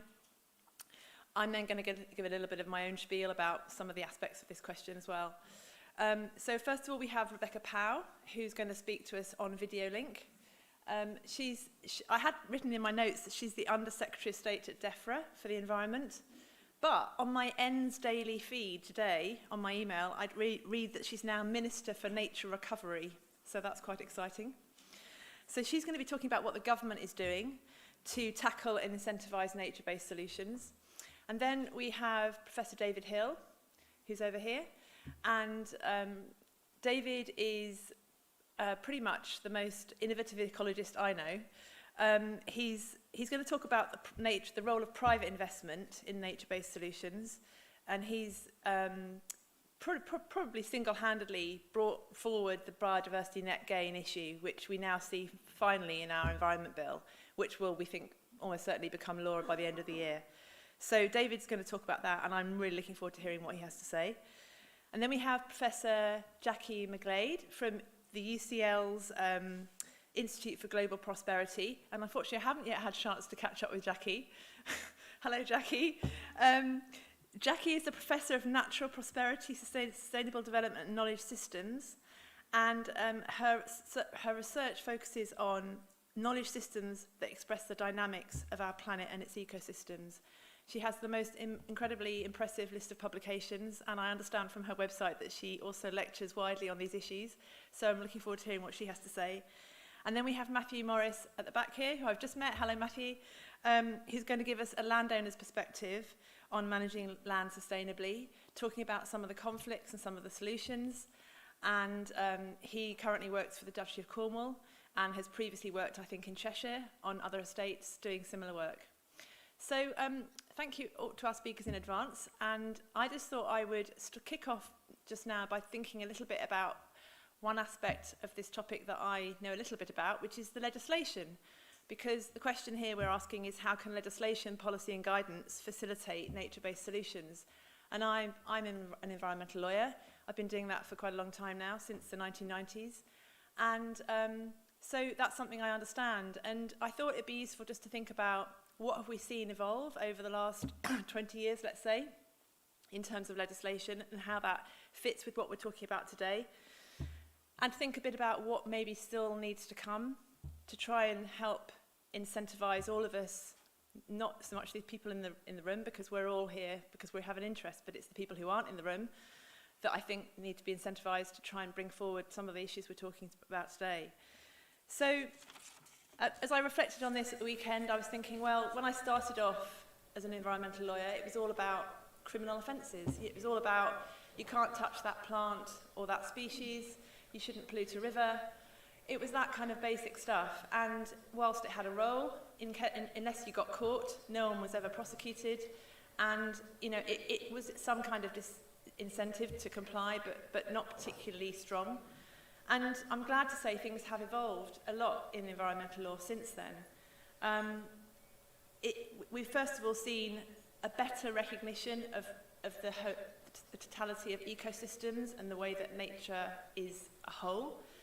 And we saw that in the 1990s when the Habitats Directive came along, when it started talking about things like the favourable conservation status of populations and the need to restore the favourable conservation status and the idea of the integrity of the site. So these concepts that came in through the legislation, which were much more about the totality of nature, not just about specific receptors, species or plants or animals. And then we've seen, since then, we've seen a much better approach to assessing future risks, trying to stop things coming forward that could harm nature, and we've got that in the habitat regulations assessments that come through from the Habitats Directive. We also have that through the environmental impact assessment regime, which has effect through a number of different activities, not just development, which is very welcome. And so we're forced to think about what future impacts might arise and take those into account when deciding whether to consent to those activities or not. And you know, in 2014, the EIA regime, that's the Environmental Impact Assessment regime, that did change, and the focus stopped being on flora and fauna and started to talk about natural resources. So that was a positive step. And then we've got better at thinking about planning for the environment as well. So I think for me the biggest change on that was the Water Framework Directive, a massively important piece of legislation that came out of Europe in 2001. And that was the first time, I think, that we saw plans, river basin management plans coming forward, a way of actually thinking positively about what we can do to protect and restore our rivers and other water bodies. And we've seen that management plan kind of approach to legislation coming through in all sorts of different places since. But notably, in the Environment Bill, which we have before us now, we've got things like local nature recovery strategies, and we've got species conservation strategies, all these ideas of people having to think about how we're actually going to plan for success in nature. And then finally, we've got, you know, a concept of biodiversity as well in the legislation. We have a duty on public bodies to have regard to biodiversity. That is being strengthened, thankfully, in the Environment Bill, because, to be honest, today it's had no teeth at all. And I hope that the changes will make a difference. Who knows? But that is that strengthening. But, you know, that is a concept that's there. And yet, you know, and then we have really, for the first time in the Environment Bill, the idea of biodiversity net gain. That is really the first time we have the legislators thinking about people having to redress their impacts across biodiversity. And that's great. And it's going to lead to a sea change in the way developers have to, you know, carry out their work. But it is only currently focused on development. And so I'm asking myself, so what happens to all those other commercial activities which aren't development, but which also have an impact on biodiversity, and they're not affected by this requirement to deliver biodiversity net gain? So there's a gap there. And despite all of this legislation I'm talking about, we still have the most catastrophic decline in species. So something is going seriously wrong. You know, what are we doing that all this legislation exists, and I'm dealing with it every day, advising clients how to comply, mostly, you know, and yet it's not working. I've been thinking, what's the gap? What can we do? And actually, my thinking, I've got to confess, I don't sit I'm not an academic, so I don't sit and think about this stuff all the time, but I just thought, okay, we need to have better corporate reporting. And actually, this is all fitting in with what's going on with what previous speakers have been saying. I went back this week to look at what the law is on corporate reporting for environmental issues. There are some 2016 regulations that sit in the Companies Act, which require corporate reporting of environmental issues, but it's completely unclear and not specified what that reporting is meant to be on. It certainly doesn't say anything about nature. It talks about the environment and leaves it at that. So that's really unclear. And it's also health and safety and social responsibility. So it's just wrapped up in the whole CSR thing. So then I looked further and you know, realised that the government's response to the Disgupta review was saying that they were going to be encouraging a task force that's already been set up by, I didn't know about this, but there's a task force, and it was mentioned earlier, it's been set up to consider how corporates should report on their impact on the natural resources, on natural capital and so on. And I was pleased to read that, but it's not legislation, and it's not going to be a legal requirement according to what I'm reading in the government response. And yet in Europe, in April, there was a proposal by the European Commission to bring in a new European directive on corporate sustainability reporting. And if you read the proposal there, it's specifically addressing the need to report on biodiversity and ecosystems, and it's talking about the reporting framework specifically to take into account natural capital accounting. Now, I feel that we've left the EU, obviously, and there's this directive that's going forward from, you know, possibly, the proposal doesn't mean it's happening, but it probably will, and yet we've left the EU, so that's got nothing to do with us anymore, and yet we're obviously part of the global environment, and we need to, even our investors are going to be interested in what, you know, we're doing. We're going to have some parity with Europe, I would think. So I really want to challenge the government, and if Rebecca Powell were here, I'd be asking her, what are we doing to mirror that directive? I guess it's really hard to measure our impact on natural resources, and I'm sure there are plenty of people in this room who know far more about this than I do. But the fact that the European Commission is already proposing a directive makes me think it must be possible. And so, you know, that's I think, something that we need to be considering. And as an action out of this conference, I would really like to propose that we ask the government, what are you doing to mirror that directive? Anyway, that's my little spiel. I'd like to introduce Rebecca now. She's going to be on the screens, I hope. So I hope somebody can press a button and start her talking. Good afternoon, everybody, and I'm delighted to be speaking to you today about our ambition for delivering a sustainable future where everyone can benefit from clean and plentiful water. In this huge year for the environment, we will continue to invest in our COP26 and our G7 presidencies to galvanise meaningful action for years to come. Nature-based solutions have been at the heart of our work for both key international summits, given significant co-benefits that they can provide. We will also continue to play a leading role in developing a global biodiversity framework under the CBD. We know the value that nature-based solutions can offer in tackling pressures on the water and the wider environment. And nature-based solutions such as innovative, sustainable urban drainage systems, otherwise known as SUDs, can support a number of objectives such as purifying water, reducing the need for treatment, reducing flood risk and providing leisure opportunities. And these co-benefits offer a compelling financial case against alternative grey infrastructure. Understanding natural processes and the physical pressures across a catchment should be the first step in planning and informing optimal locations and types of approaches to work with nature, such as floodplain reconnection to slow the flow. Different nature-based approaches will be appropriate in different situations, but those that restore natural processes, rivers and their floodplains can offer the most sustainable solutions and the widest benefits. That's why we're supporting local catchment partnerships to identify and deliver nature-based solutions in our river basin management plans. Government can and is playing its role to create the right conditions for identifying and brokering more nature-based solutions, and we're supporting more of these solutions through our steers to the key regulated industries that can play a part and offer the most significant contribution. Our strategic policy statement to Ofwat, as part of the 2024 pricing review for water companies, set out our expectations that water companies should significantly increase their use of nature and catchment-based solutions to achieve multiple benefits for the environment.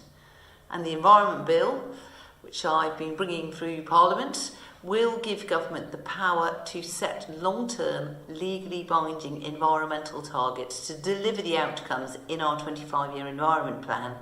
To drive accelerated improvement in the water environment, the government intends to set targets, including to reduce pollution from wastewater and restore biodiversity. Government is also influencing other key sectors, including agriculture, towards a more integrated land management approach. In England, we are introducing new policies through our world-leading Agriculture Act. The Act allows us to introduce ambitious new schemes in England that reward environmental land management, and our 3 new environmental land management schemes will encourage the use of nature-based solutions, leading to a more sustainable way of farming, benefiting nature and people in many ways, including improving water quality. All of these are an important step towards achieving our 25-year environment plan ambitions and our net zero pathway, as well as our new historic target to halt the decline in species abundance by 2030 and improving water quality will be a significant part of delivering that. I want to end by saying that this is a key moment in our future, and you are all part of it. Farmers and water bodies across England have done so much already to deliver world-class standards, working collaboratively for a sustainable future, but we know that we must do more to hand the environment on in a better state than we found it. Over the next few years, we have the opportunity to go even further with our new schemes that will lead to lasting benefits for years to come. I know that such actions by government can make a real difference in facilitating others to play their part and realise more innovative nature-based solutions that can be matched and exceeded by partners and contributors across society. So I wish you all well for this event, and I'd be very pleased to receive any feedback that comes out of it. Thank you. And I think we should take note of that offer. She's willing to receive feedback, so I think we should all make a list. Okay, David.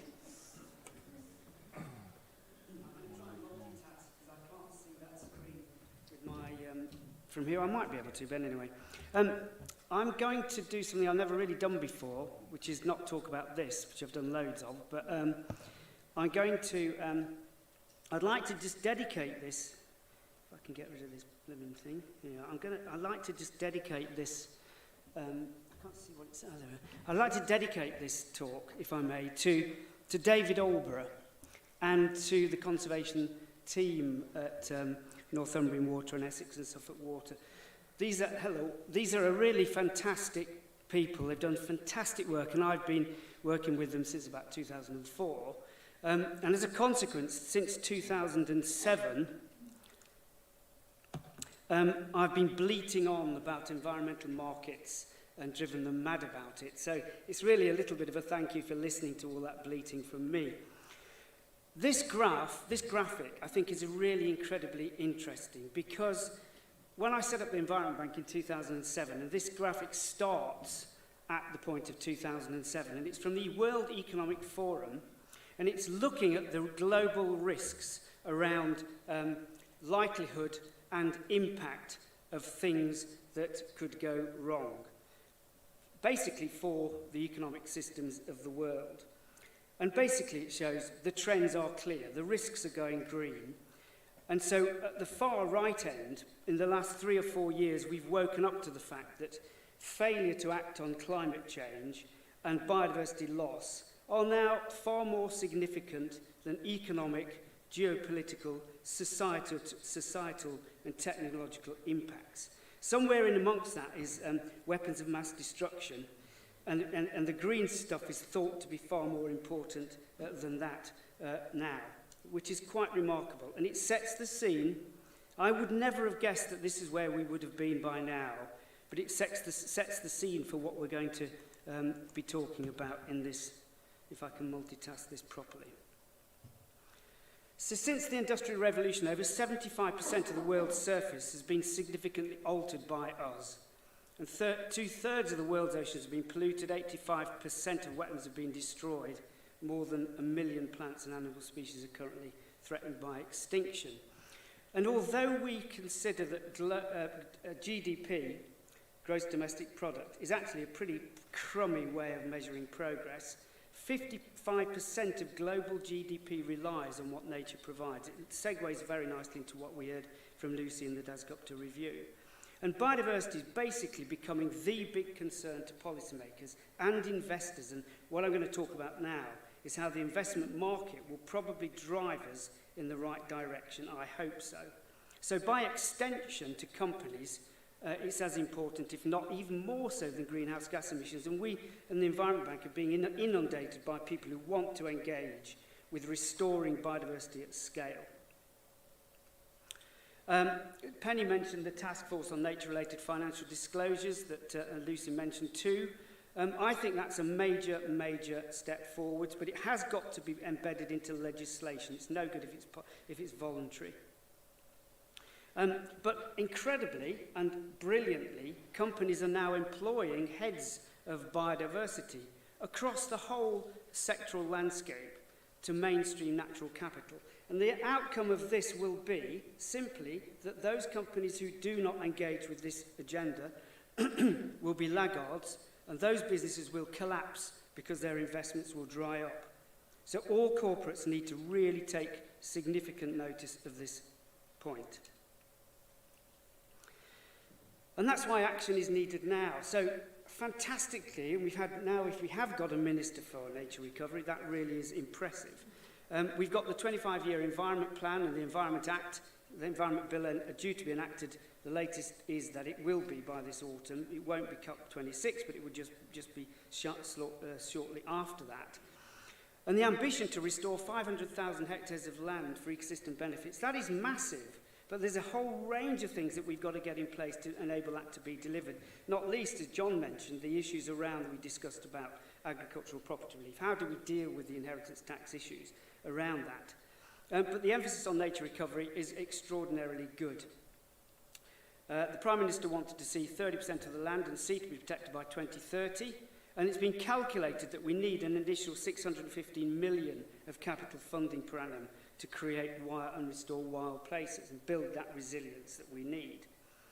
And it's pretty clear to me that we need a completely different funding model for this. And I think that nature recovery will be delivered by the private sector using private investment into private landholding. That's where I think it will happen. We've had examples of that already with partnerships. The NGOs do a great job, but they cannot do this. They cannot do it. And relying on the NGOs to deliver this will fail. If we understand 77% of the land in the UK is farmed, and that's where most of the impacts have taken place, then targeting funding at interventions in the farmed environment to deliver large-scale significant improvements is where we've got to place the funding. And so we've constructed the whole series of nature-based asset classes from biodiversity, so we've heard about biodiversity net gain, but there is also corporate net gain in there, which I think will happen within the next 18 months to 2 years. Nutrients, we've heard a lot about nutrients. Carbon is always the one that is flagged up as the asset class that people want to invest in. The problem with carbon is that although it's got a standard or standards, it doesn't actually enable a substantial amount of things to be done on the ground and kept going for 30 or more years. That's the issue. And there are various other natural capital stocks, we've heard a lot about those earlier, and ecosystem services. So what we're trying to do at the Environment Bank is to look at how we can stack those on the same area of land in generating additionality, which I'll come back to in a minute. And it is quite staggering, actually, the sort of new investors that are coming onto the marketplace. So we've created this animal that people want to engage with, or plant, or whatever it is. And we've created so I'm going mad here, I can't do the thing. Okay, right. So we've created this market, and we're finding that the investment sector is really wanting to engage, because they realise if they can't get investment into their own businesses, they haven't really got long to go. And so we're seeing entrepreneurs, philanthropists. I mean, the philanthropist sector is doing most of the rewilding. And that's interesting that the rewilding guys are not necessarily worrying too much about agricultural property relief. We've sort of interrogated them about that. They think that growing a few extensive livestock on those will show that they're maintaining farming, etc. It's a big issue to resolve, but at the moment, they think that they're okay. We've seen a big investment in social investment schemes for land purchase through schemes with the environmental NGOs, and payment for ecosystem services, whether that's done by government schemes, government-backed schemes, or private sector. Both of those will work. There's also this thing called reverse auction. We hate reverse auctions, because unless you've actually got a really good prescriptive model, it's like trying to build a house, and if you say, well, I don't know if the house has got 2 or 4 bedrooms, but give it to the builder to build, you'll always end up with a 2-bedroom one rather than the 4-bedroom one. And that's what we've got with reverse auctions. It drives standards down unless your specification is good. And that's something that I think is starting to be faced. We've seen great crested newt habitat created by reverse auctions for £2,000 a pond, when actually it's going to cost at least £8,000. So there's all sorts of problems there. Environmental management scheme, that we don't know yet the detail of that, but there's some really good things in that, we think. Utilities, well, we are here in the audience of many utilities. A lot of compliance requirements to meet compliance situations, and utilities engaging in that. Really interesting that the biodiversity net gain model has been extended to infrastructure development. That's really important. And then Town and Country Planning Act development. This is the biodiversity net gain for development. But the big market, and I'm going to cover biodiversity net gain in a minute. The big market is actually the corporate sector, because that takes you away from the development. It takes it outside the boundaries of the planning authorities. It takes it away into the wider countryside, where we've really got to stitch back the fabric of that countryside to get anything like nature recovery going. Not doing very well with this. Need a small child to help with it. So, investment models. Well, some of those estimates of how much money we need are, I think, pretty much underestimated. The Climate Change Committee, for example, has shown that we need something like 1.4 billion annually to implement its recommendations for land use change. There's a gap of around 800 million there. Greenpeace, by the way, estimates we need about 4.7 to 5.6 billion a year to deliver nature recovery. And we know from the WINEP programme, 20 water companies are going to invest 5 billion into the natural environment dictated by the Environment Agency. So there's a huge amount of activity going on. One thing that investors need is regulatory certainty. So voluntary schemes don't work, I'm afraid. They just don't work. We've seen this with biodiversity net gain. We started with voluntary. Very, very little has happened, in fact. Now it's becoming regulatory. The planning authorities are rushing around trying to see what they've got to do. Landowners are trying to engage, particularly ones that we're engaging with, and developers are going to do it because it's a compliance model. They're going to have to do it to get a planning permission.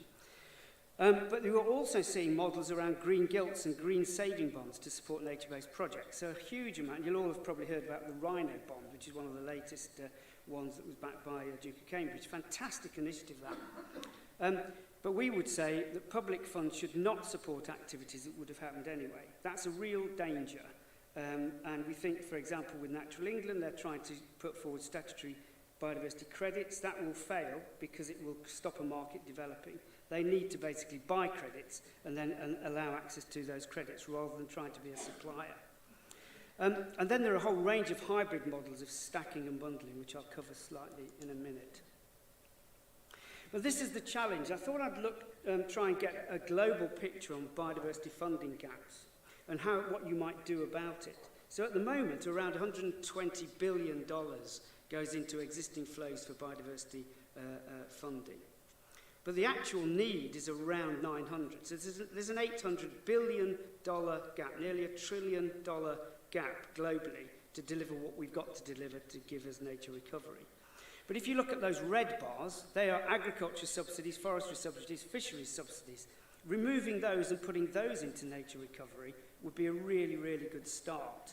And then there's a whole range of new initiatives, so biodiversity offsets, natural infrastructure projects, and green financial products, which will cover some of the others. So you can start to see, with a reduction in subsidies on land, or sea, or industries, and an increase in new models for delivering nature recovery where the providers get a financial return, you can close that gap. So this is basically saying that we can actually afford to sort this out with nearly $1 trillion a year. And I think that one of the questions from Helen Jacobs said, can we afford not to sort this out? No, we can't. There isn't a plan B. Plan A is that we have to sort out the nature recovery issue. Yeah, I'm just going to cover off what we're doing now. We've just raised about £200 million to put into Habitat Banks, the Environment Bank, on landowners' farms. And these are 40 to 100 hectares of land. And we're now going and citing those, bigger, better and joined, etc., and engaging with the landowners and farmers or other organisations that can provide it. And what we do there is we set up long-term contracts with those landowners where we fund the whole thing for 30 years guaranteed before we sell credits. And I think that's going to be a great model. And it covers wildflower meadows and grasslands, wood meadows, woodlands, wetlands and rewilded sites. So lots of activity. And we've built a registry ourselves of around 1,000 sites that are available for us to bring forwards, and that keeps growing because there's so much interest in it. And so that's exciting times. But the really big model, the really big business opportunity is in this corporate natural capital accounting, and it's something that Penny picked up on right at the beginning of this session. What we need is for government to have a mandatory requirement that all corporates report on their natural capital, so they disclose it. In disclosing it using the appropriate methodology, they can reduce those impacts. And when they get to a position where they've got residual impacts, they buy into land-based management interventions. We've got to sort out things like incentivising corporates in through taxation as well, and implementing accreditation. But basically what it does is it enables those corporates to invest into natural capital credits for those assets. And we've just registered something called nature credits, which we're going to implement to deliver this. And there's a whole range of things that they can do. What does it do for the corporates? Well, it gives them better corporate reporting, it de-risks their businesses going forwards, and makes them a much better investment value than those that are not actually doing it. Very quickly, current issues to address are around the bundling of asset classes, so bundling, stacking, and demonstrating additionality. You can get a copy of this presentation, hopefully, and you go into the detail, but we've really got to speed this up. It took me, 2007, 14 years to get this biodiversity net gain into a mandated place, and that is great and really delighted. We have not got 14 years for the corporate. We could do this in 2 years to 3 years maximum. And it's all around having robust governance to give market certainty and not worrying about making perfect the enemy of the good, or worrying about it, yeah. And the final slide shows the situation we've got is landowners have land and they don't know whether to sell their carbon, as I think John mentioned. They don't know whether to sell their carbon, their biodiversity, or their nutrient reduction measures, or their flood mitigation. We can actually look at stacking those on the same area of land, and we've now got a working group trying to work that out. And that is stacking. Bundling is where you bundle them all together and you don't worry necessarily too much around the interactions, and you can actually sell a full package there to certain buyers. And then there's piggybacking, where you might sell your carbon sequestration and you get your biodiversity, nutrient reduction and flood mitigation in addition. Actually, that figure is wrong, isn't it? Because you can't actually fund all this through carbon money. That is the issue. You can do it through biodiversity and nutrients, but carbon is the poor cousin, really, in this. And yet that's where all the money at the moment is, but that is about to change. And not done very well with this. And I'll just sort of leave you with this thought, because I think someone mentioned that it's not just about having a prescription about how people get value from nature. There's a moral duty. I think we have a really moral duty to protect the very species with which we share the planet. I really do feel that. And I thought this was great. It was written by a Native American Indian many, many years ago, I guess, and he said, "We don't inherit the earth from our ancestors, we borrow it from our children." And I think that is absolutely right. There's a little plug if you want to contact us. There we are. But I thank you, and thanks for the invite. I've tried to cover quite a lot of ground with that, and I'm sure there'll be loads and loads of questions at some point. And if you don't manage them today, just get in touch with me after the event. Thank you. Thanks, Penny.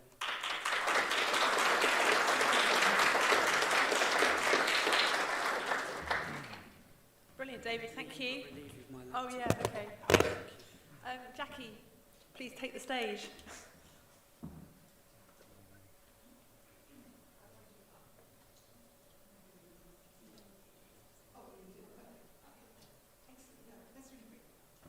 Good morning, everybody. So, yes, I kind of stand in front of you as an academic, but I'm also a new board member for Northumbrians, and I'm very proud of the fact that I am. So I'm kind of here in that capacity, and it's already been just an amazing meeting. But my background, why I'm kind of standing here, is also that I ran the European Environment Agency for 10 years, so I kind of know the policies and all of that. But then I became the UN Chief Scientist, so then I saw the global picture. And I really want to talk to you, because what a wonderful talk by David. I think he's really put the button on where the UK is. So what I want to do is take you out now into the global setting, because there's a lot that's going on here in the UK that could actually attract international investment. but also vice versa. I make a very simple premise, which is if you want to plant 10 million trees, probably planting them in Scotland for carbon is not the ultimately best thing to do.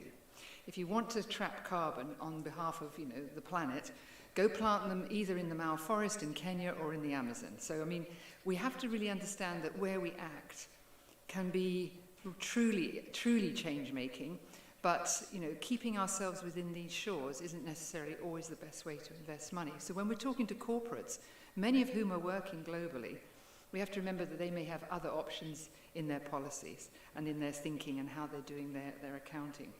So, COVID has really, for me, set the scene very much because, take a step back, a lot of people and companies are beginning to understand that the way they run their business is not outside of nature, it's not outside of those resources. But the same can also be said of people, and that effectively we can't continue to separate ourselves from nature. So it's fantastic that we have this renaissance in the UK around biodiversity net gain, around landscape restoration.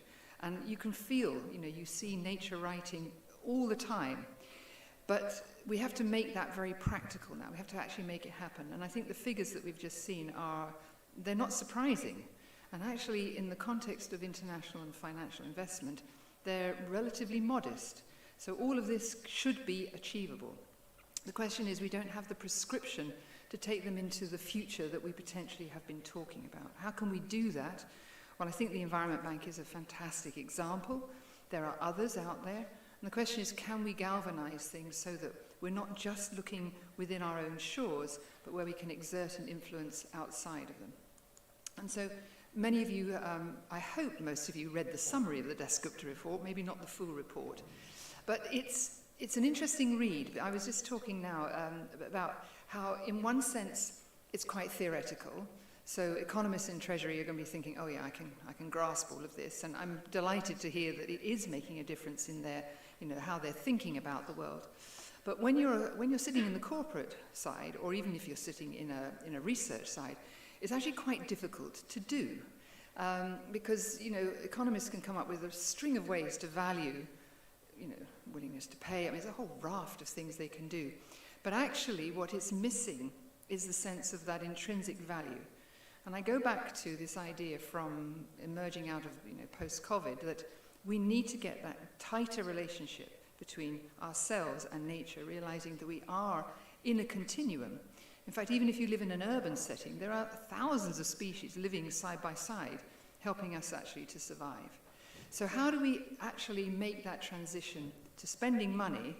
Well, you see how much money we spend on our health. There's an obvious connection. You want to have a healthy life, you absolutely need to be spending to essentially give yourself a future that is going to be survivable. And Dasgupta kinds of tells us about that. It gives us some waypoints and some pathways and some thinking to do that. But the other aspect is the scalability of what we're talking about. We have lots and lots of mini projects that are incredibly successful. They're demonstrating, commitment on the ground, really changing carbon, biodiversity, and so forth. But we are talking about a monumental scale-up of these, which is a big challenge for economists, for companies, for banks, because they're very context dependent.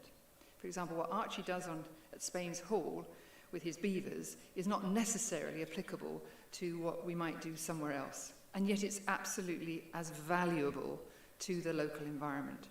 So in a way, we have to be far more agile about the way we capture projects and think about, well, are they scalable? They're certainly not, you can't substitute them. But what can we learn from projects that will bring the kind of financial strictures around us so that they can actually say, pound for pound, beavers or barley, biodiversity or something else. And they get the idea that this is what is actually what they're paying for the long term.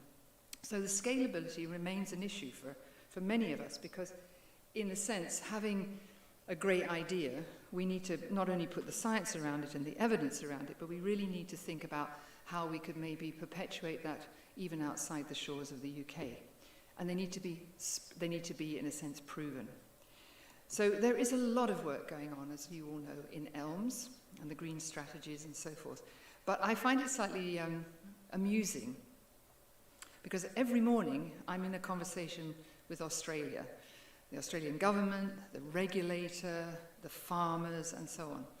And I don't know how many, if I asked you to put your hands up, how many of you would say that Australia's a bit, like, it's at the back of the queue? Probably. I think most of you might forget that. Their regulators are so far ahead in their thinking, you would fall off your chairs if you heard those conversations. They are desperate to see change because, I mean, they're right up against it now.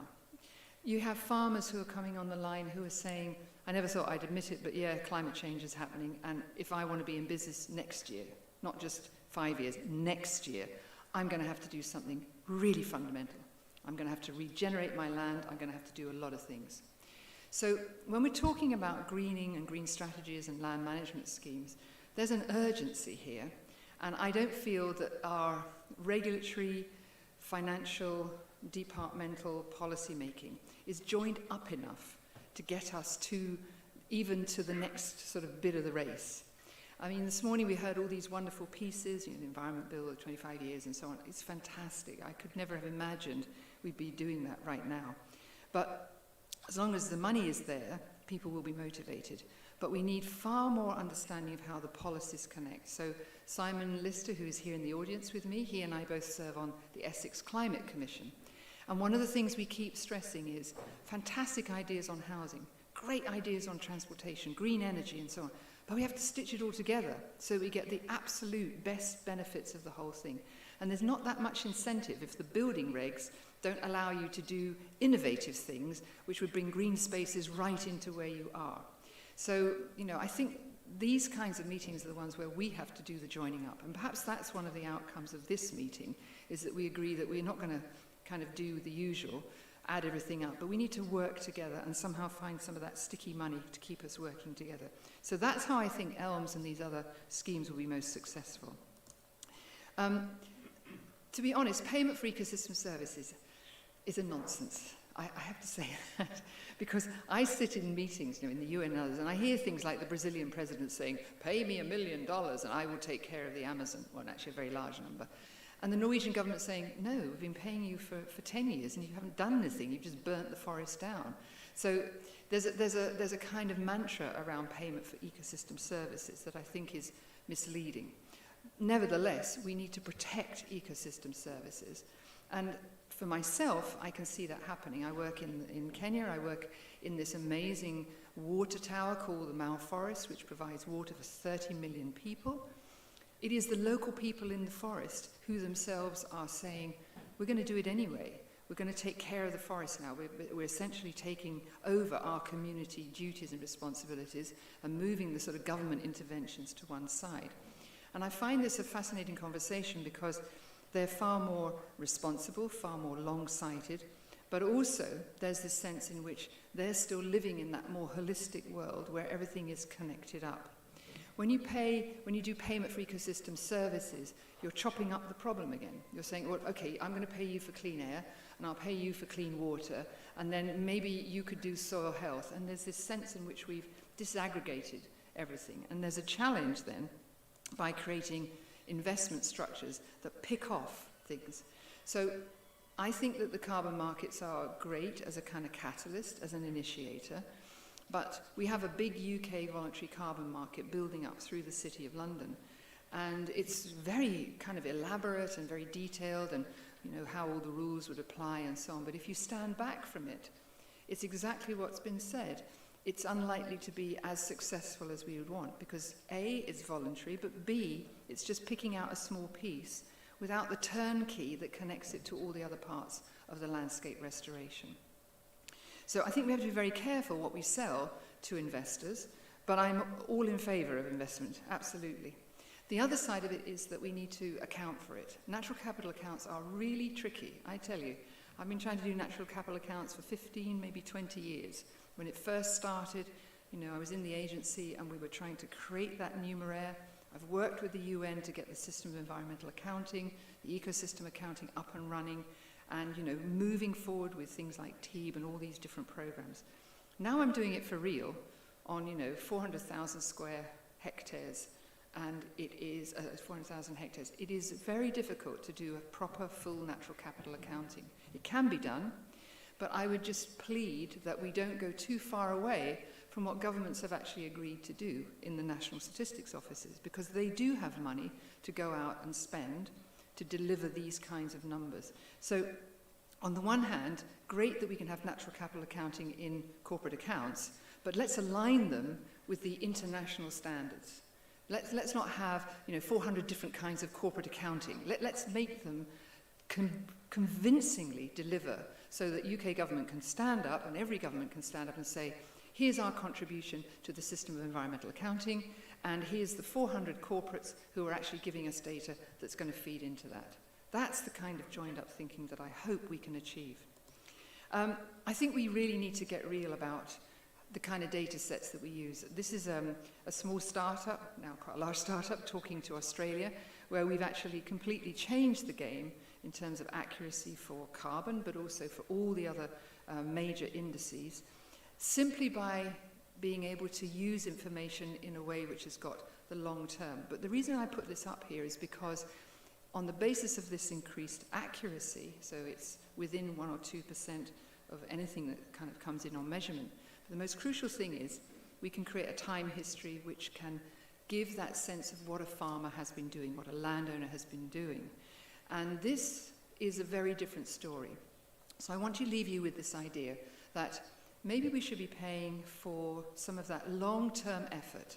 Imagine that you've been on your land for 20 years, maybe 100 years, maybe 300 years.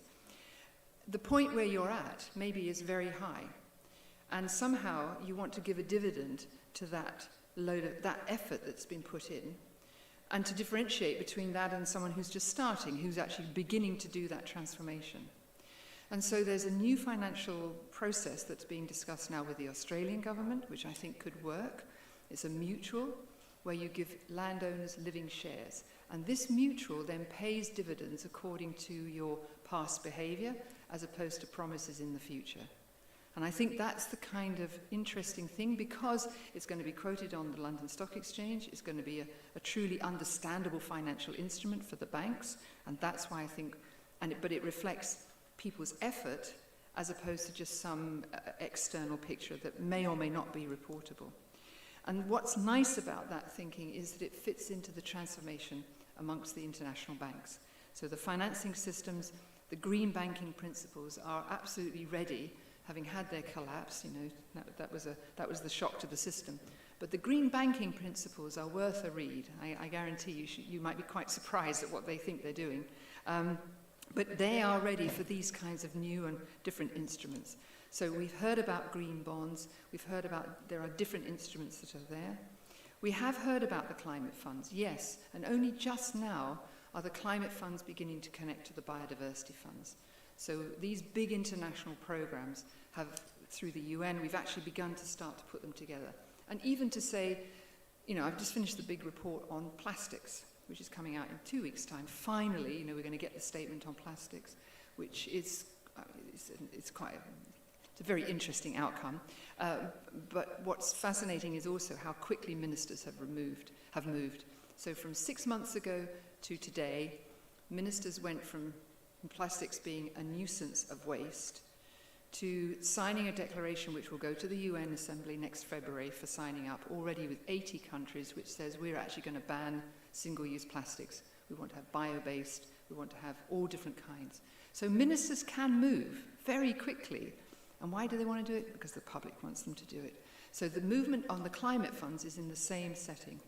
And so we can vote. We can vote with our feet, we can vote in the corporate board, we can do all kinds of things, but effectively, governments move, we all know this, when corporates and people move, and I think we have to, now is the time that we want to make our voices heard, but it's got to be in this more joined up, integrated approach, where we're much more cognizant of all the kinds of ways in which we could go wrong, but also in the ways that we could go right in terms of attracting great investors. Thank you.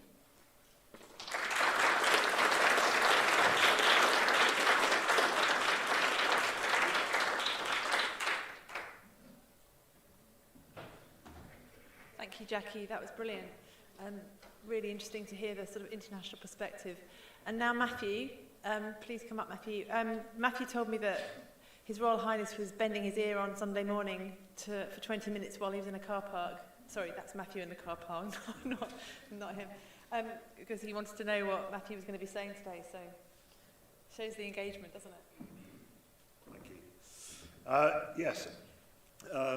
Yes, I don't do sort of pre-written speeches, and His Royal Highness doesn't do PowerPoint, so somewhere in the middle we've come up with something. So I'm just going to give a bit of context about the sort of clarity and conflict situations that occur on the ground, particularly with some of our farmers on the Duchy. The Duchy is, we're primarily a landed estate. We've got 130,000 acres. We stretch all the way from the Isles of Scilly, all the way over to Faversham in Kent, and then from Dorset all the way up to Nottingham. So we've got land in, I think it's 22 different counties. So we have got all sorts of natural capital potential. We've also got all sorts of issues bubbling away under the surface. But our compass is our vision, which you see there, sustainable stewardship for communities, enterprise and nature. Our communities, we build them. We've got some urban developments at Poundbury and Nansledden. We work within communities. We've got all those places in which we operate. And we've got some quite unique communities. The Isles of Scilly particularly, 30 miles offshore, off the tip of Land's End, have their own set of unique challenges. We support enterprise, farming, people in our buildings, our own businesses. We have an AD plant that we operate. We have a holiday cottage business, and we also operate the harbour at St Mary's. So we understand enterprise, and particularly our farmers' businesses. And nature is kind of at the heart of what we do. With 130,000 acres, we've got lots of opportunity for nature.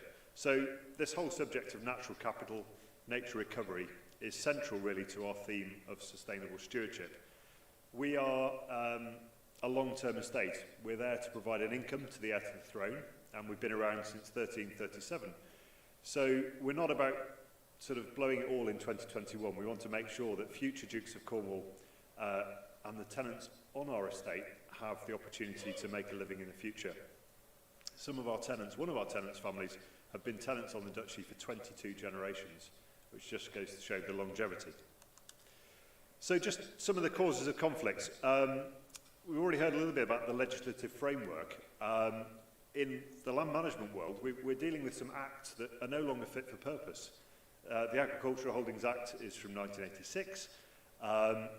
Actually, the rules of good husbandry go back to 1947, where we were in a complete drive for productivity. So if we're to change our farmers' sort of mindsets and work together, we need to really start to think about making the framework in which we operate fit for purpose. We've heard a little bit about the sort of framework for carbon, and the lack of a soil code at the moment is really quite worrying. We are starting to see the first bits of a Wild West carbon market emerging again. We saw it 10, 15 years ago in forests overseas. We're now seeing it again with soil in the UK. We need to be very, very careful of that. I'm going to talk about external influences in a moment, but there are a lot of voices out there at the moment, and farmers and land managers don't really know who to turn to, who to listen to. Some of our farmers we talked to about net zero, they're on their 4th carbon audit. They've had one from their dairy company, they've had one from the landlord, they're having one from the bank. Everybody's in this zone, and we just need to make sure we're giving them clarity. Transparency is going to be really important. The corporate market particularly is going to want transparency and accountability. Mindset, absolutely key. We've got to take people on the journey with us.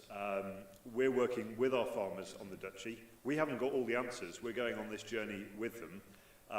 Good example of that, we took some of our farmers from Somerset to a place called FarmEd in Oxfordshire to look at regenerative agricultural techniques. And we took our land managers and our farmers together, and we went on that journey together, which was great. And then we've got the financial conflict. I'll come on to that in a moment. So back to those influences, there's the poor old farmer in the middle. He's surrounded by all these different voices, the buyers, the water companies, the consumers, the landlord, the government, all crowding in this space.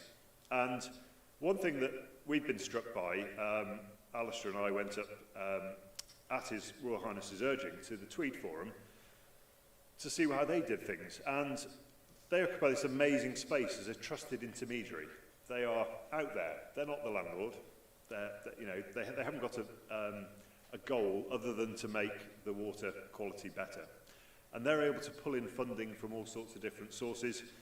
And they're also able to have those conversations with the farmers on the ground. And they didn't go in with an absolute sort of plan of action. In our world, in the Duchy, we're doing a natural capital audit. We're trying to get to an agreement with our tenants. And land agents love a document. They love something somebody can sign. The Tweed Forum, on the other hand, just have a map. And it's sort of, this is the vision, this is where we could get to. And they keep coming back to the map. They don't get anyone to sign anything, but they keep coming back to that sort of nirvana vision, if you like.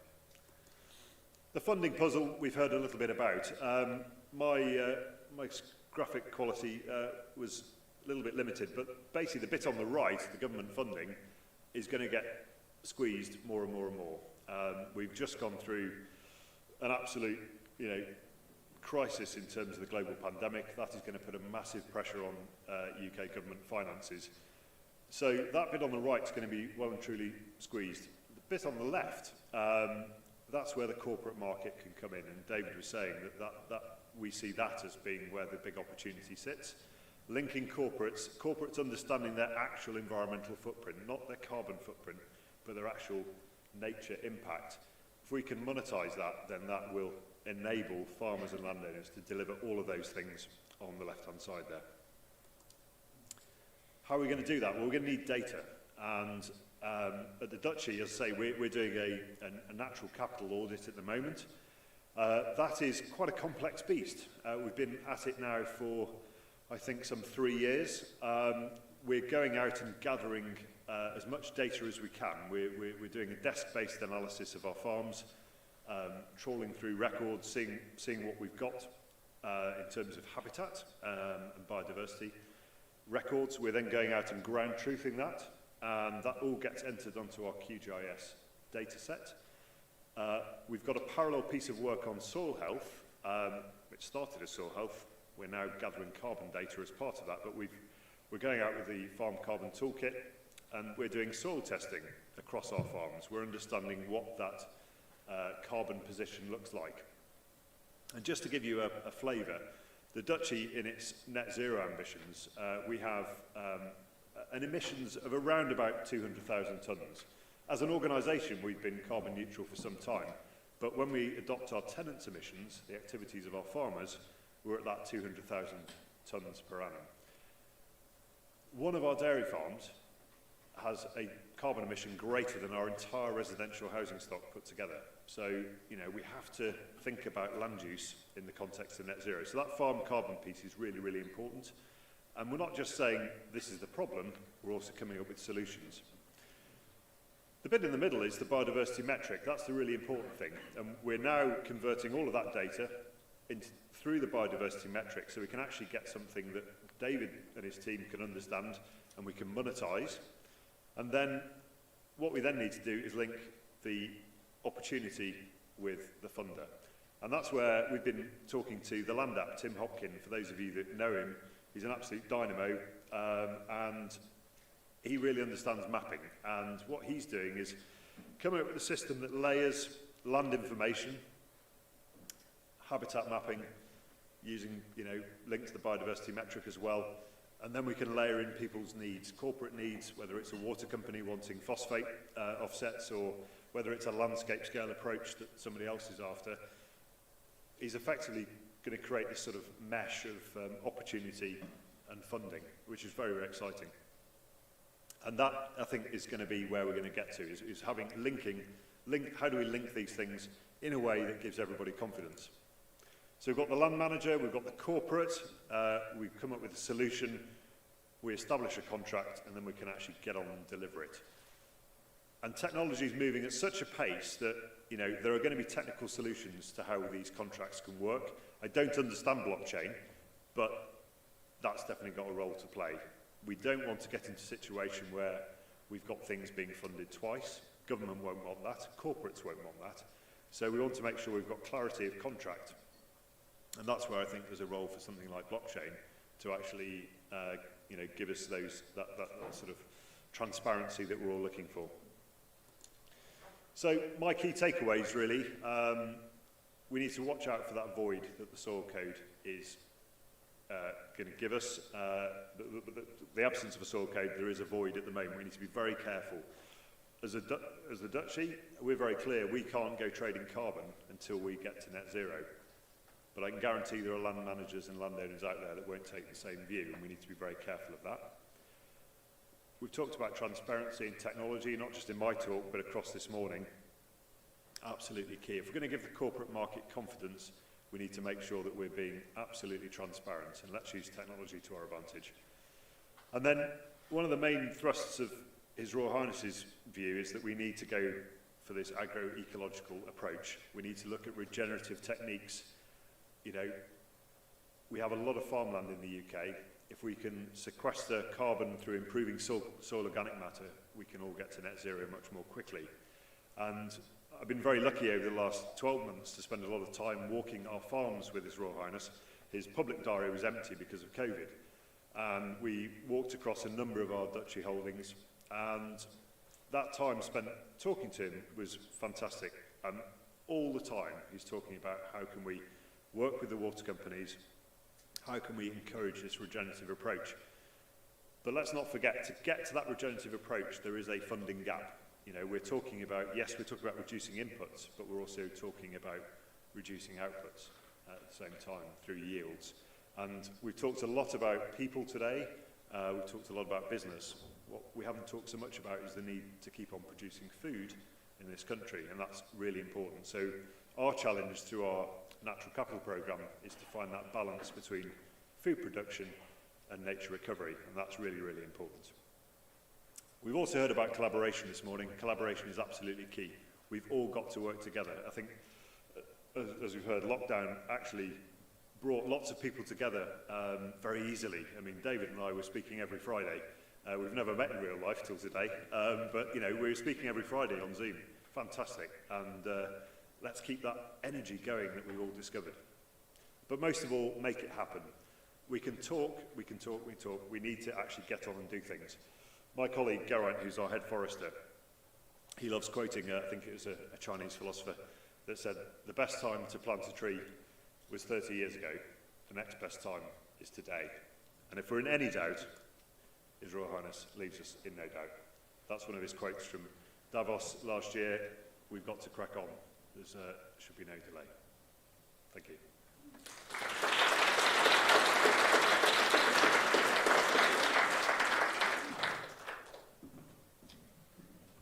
Can we invite the other speakers back, please, now, so we can do some questions?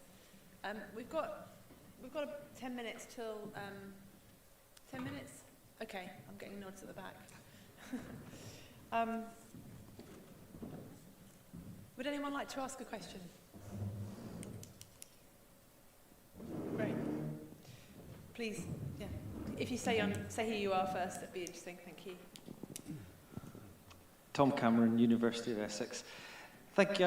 I wanted to pick up on something you introduced at the beginning, Penny, and also the idea about legislation and legislation conflicts. You brought up the agricultural one, but a lot of the conflicts that I hear when I'm engaged with different stakeholders at different levels is the idea that there should be that population level approach, that species level approach is where they come across. If you're doing this development, there must be 100 lapwings, 4 goldfinches, that legislation.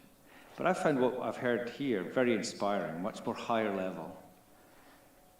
To me, that appears to be a conflict because we don't know what biodiversity is brilliant, but it doesn't always matter what the biodiversity is, but we get really hung up on what it is legislatively.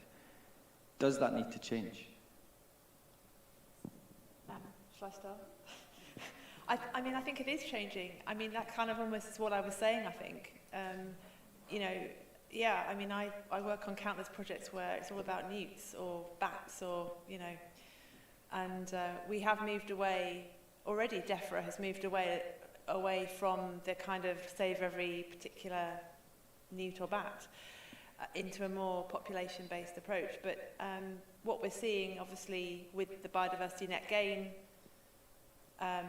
adoption is that we're now not interested in the numbers or even actually what specifically, whether specific species which we cherish are there or not. It's a much more of a what is there, let's make sure we can put back something which is better than what we're losing, you know.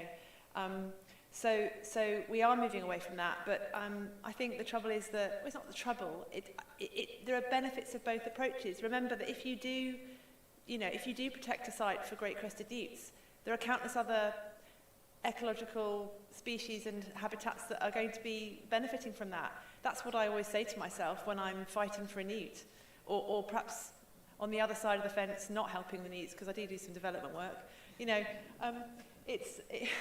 You're thinking all the time, well, actually, any bit of land that I'm conserving for nature is benefiting everything. So I think, the legislation does sometimes seem really archaic. We are moving away from that in legislation, which is great, but in reality, the legislation, the impression it gives isn't really quite the picture anyway. Yeah, David. No, David, you go then. Yeah, I mean, it's a great... I actually think I'm going to be quite scathing about my own sector. So the ecological consultancy profession has perpetuated this gravy train around the newts, the bats, the and it's not got us anywhere. I think Penny said we're doing all this, and it's got 60% decline in biodiversity since 1970. So it doesn't work. I set the Environment Bank up 2007 because it doesn't work. But you take a higher level. What we've got to do is not worry too much about the numerics around newts or whatever it might be, but create really big scale things. And that takes a lot of money, but we can do it. And I think Jacqueline even said, we're not thinking even bigger scale. And the figures I was pleased when you said the figures I put in, which look astronomical, aren't actually in the scheme of things. So it is changing, and it's changing very quickly. I've got 2 points, if I could.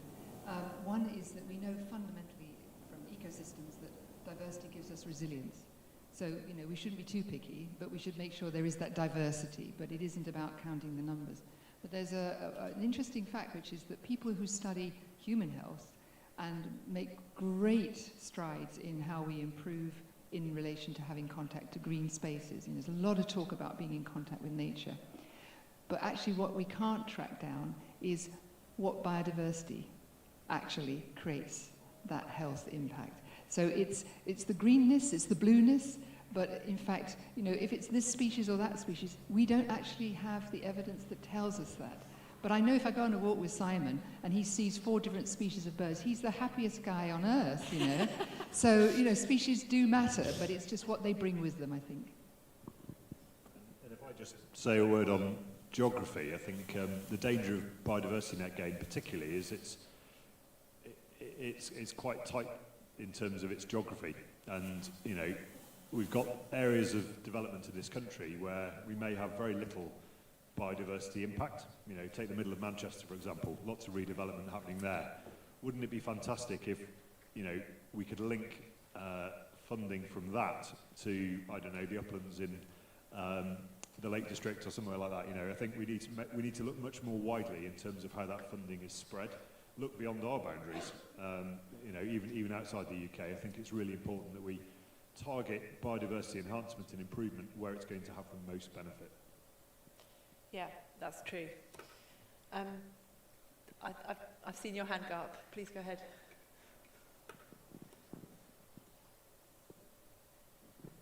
Thank you. There's any number of questions I could ask because they were all fascinating presentations, but the one I will ask is around scale and aggregation. It's really a little bit of a pushback from what Jackie said, that I come from a position where I only have a certain amount of land that I can influence, and I need to work out which bit of which field to do what on, and what are the benefits that accrue to that, who are the beneficiaries. So that inevitably leads us to a disaggregation play because no single one of the beneficiaries is willing to pay for all of the outcomes. And that's probably right from a fairness perspective, but it doesn't sit well with global scale investment need or even national scale investment need. How do we reconcile these two?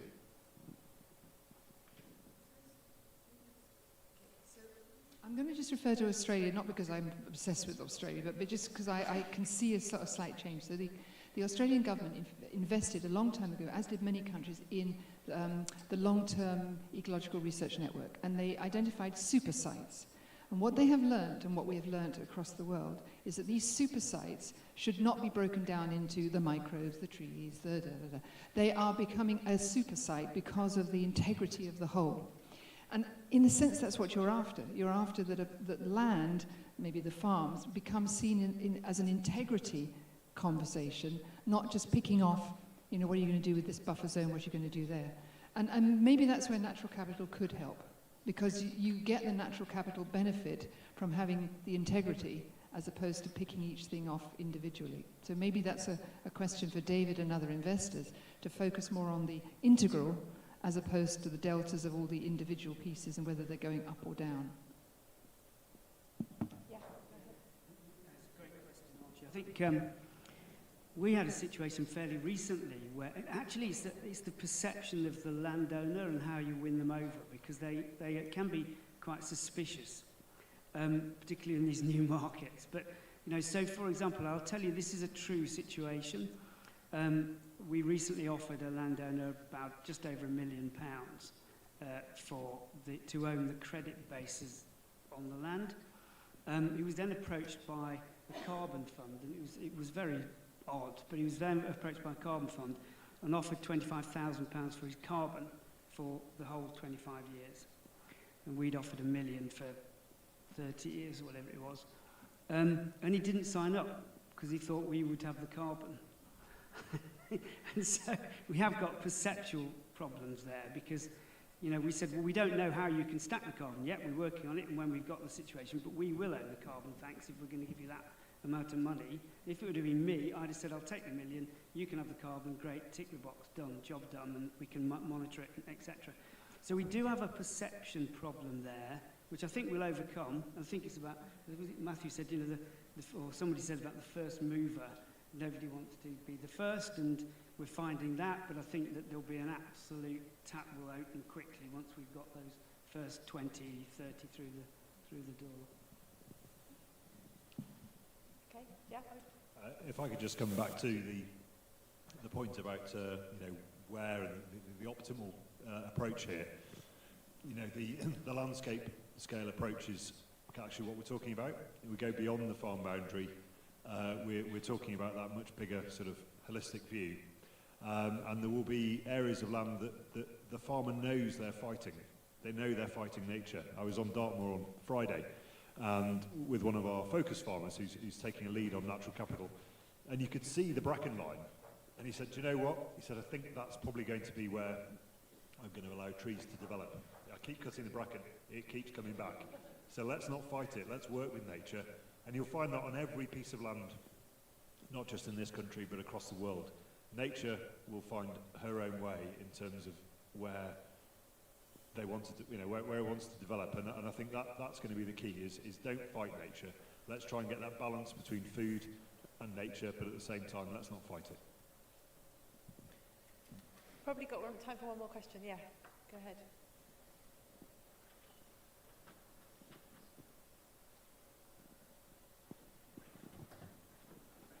Thanks. It kind of struck me, listening to Jackie's talk, that the two examples that have kind of stuck in my mind of the Australian farmer who's saying it's now that makes a difference. It's not 5 years, 10 years down the line. The community that had taken ownership of looking after the water resource because government just wasn't stepping in there. Both of those were driven very much by the consequence of failure. That failure was right here, right now. And it was kind of thinking, are we as communities, and I'm looking both urban communities, but a lot of ones, too buffered from the failure, so we don't actually see the consequence. It's going to come in time, it's going to be coming through, and actually we need to peel off a bit of these buffers. We need to protect it and say, if it goes wrong, it's not going to be bad in 5, 10, 15 years.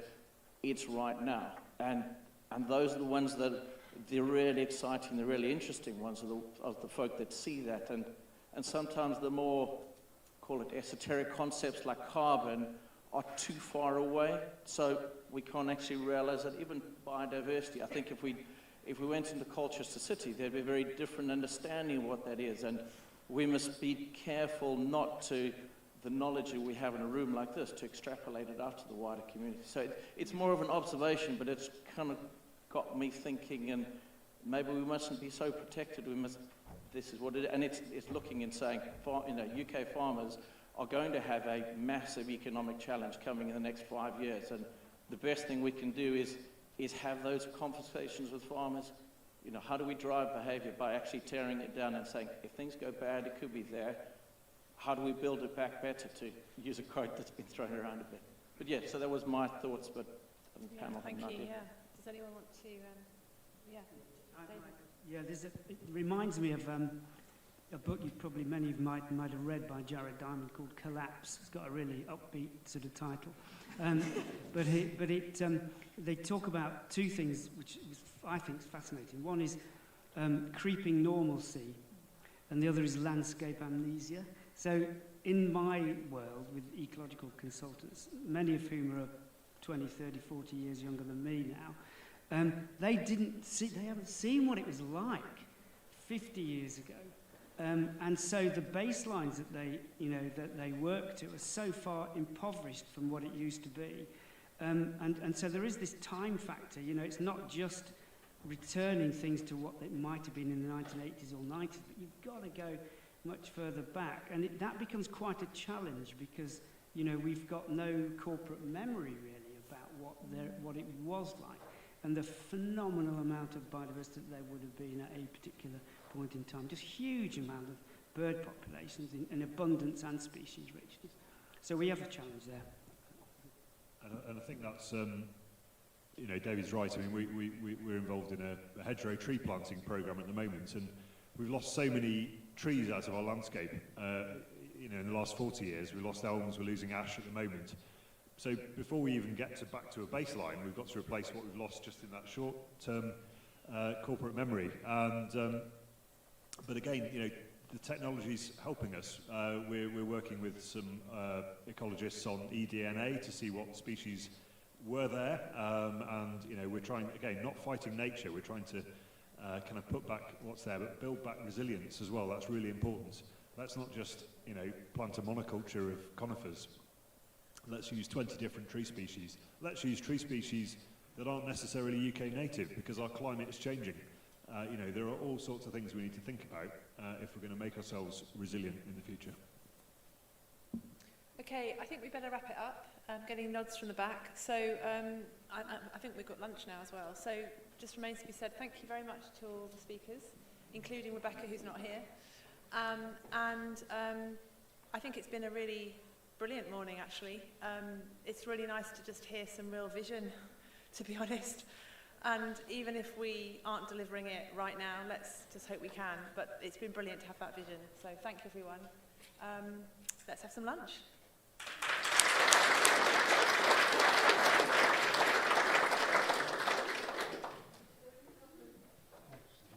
A couple of bits of housekeeping before we do break for lunch. The coaches for the site tour will be outside the front of the hotel at 2 o'clock, and we're hoping to leave at sort of 2:15. So if you'd like a place on the bus, make sure you're on it for 2:15. After the tour, we will have teas and coffees back here and a chance to chat to the people that have put the posters together and hear the work that they've been up to and what's going on sort of in the industry. And Jackie has kindly agreed to judge the posters. So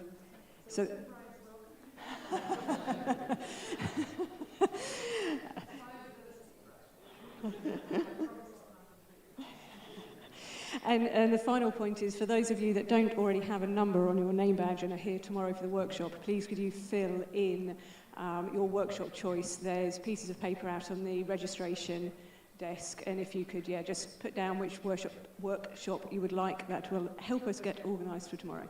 Thank you. Sorry.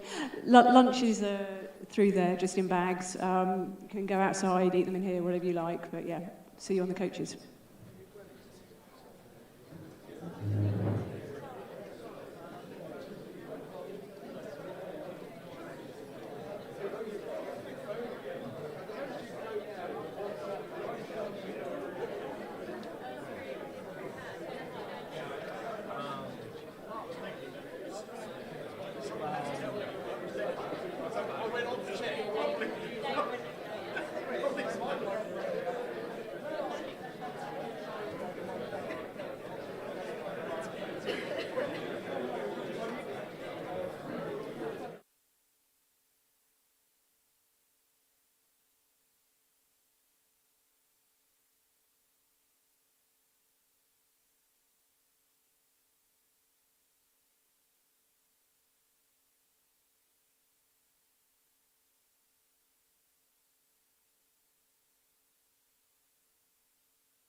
2, 2.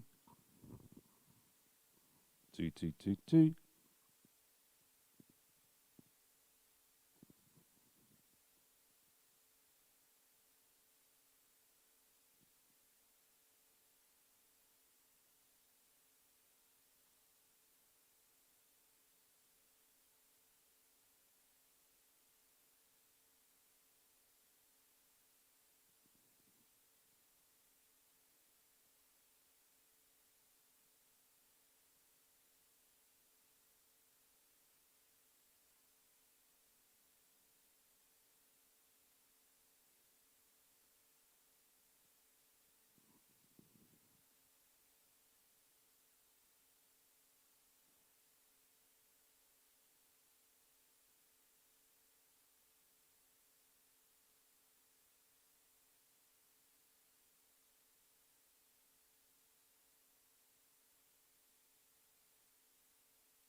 2, 2.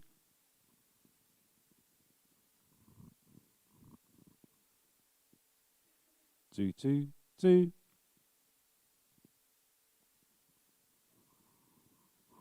2.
Yeah.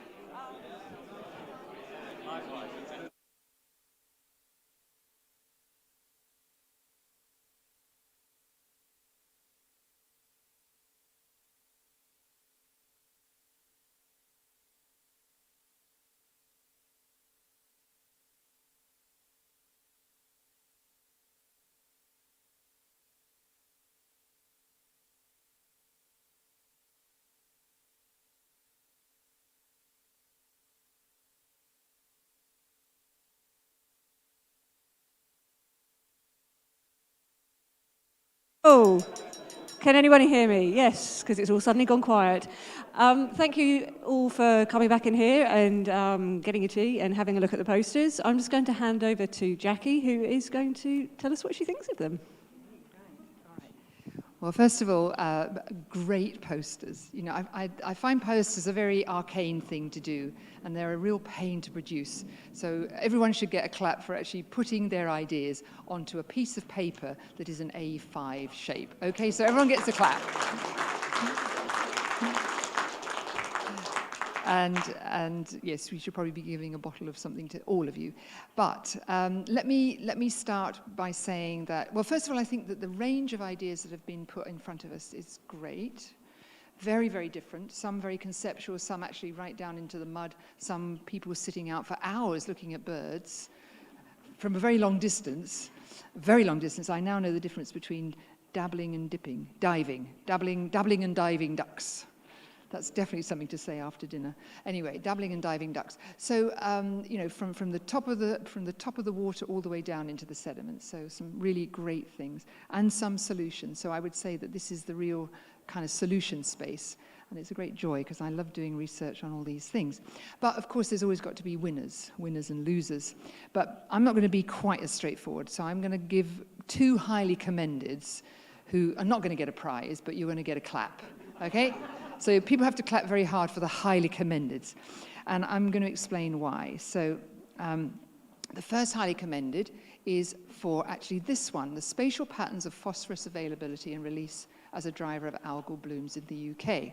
So we heard a story about life isn't today what it was like in the past. And it's absolutely true of the reservoir and literally what it was in the 1970s, 60s, 90s is not what it is today. So if you haven't the chance to read it, go and look, because it is a cautionary tale of believing that the world stays the same.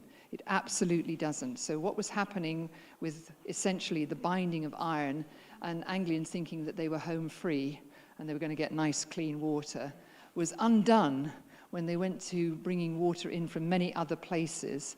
And what they inadvertently did was they brought in water from chalk streams. And what's chalk got? Calcium. And what's calcium the enemy of? Iron. So what happened, of course, was that all that sediment that was down and nicely buried, and all of the phosphorus that was nicely buried in the sediment, suddenly started to come up into the water, so then they've got a problem. So, you know, be very careful where your water sources are. But it was a very careful piece of work, and I really appreciate it. Unfortunately, the lady who did it has got a job in America. So, so I have to thank Tom for a very nice explanation. I don't know where Tom is, but anyway, Tom should get the claps. Yeah, hi. So you get the claps, okay? Oh, okay. Actually, you do get a prize. But you got to get it to America. Here it is. It's a Hydrolux. You'll post it. Excellent, excellent. Right. Now, the second highly commended is to Dr. Erin. Where's Dr. Erin? Come here. Now, Dr. Erin, she's got a very pretty-looking poster. It's very technical, and it's scary, is what I can do. This is the most scary poster in the room. It's not only scary because of all those, you know, all that data that's sitting there, but if you understood what all the DBFs and the FPs and all of that is, you would probably want to think twice about how good the cleansing of our source water is. But it's all about the magic and the black arts of dealing with water, because essentially it's like a recipe. It's like your grandmother's recipe. Too little chemical doesn't work. Too much doesn't work. Somewhere in the middle has got to be just right. But the story that's not up there is the story of the microplastics. So whilst we think that this is part of the issue, which is not to alarm anybody, but it's about how we clean up water and how we've got to get the chemistry absolutely bang on, the biggest spike is coming through microplastics. That's the other story that's not on the poster. But I think what I want to commend is just a very, very nice, thorough, really well articulated piece of work. So congratulations, another highly commended.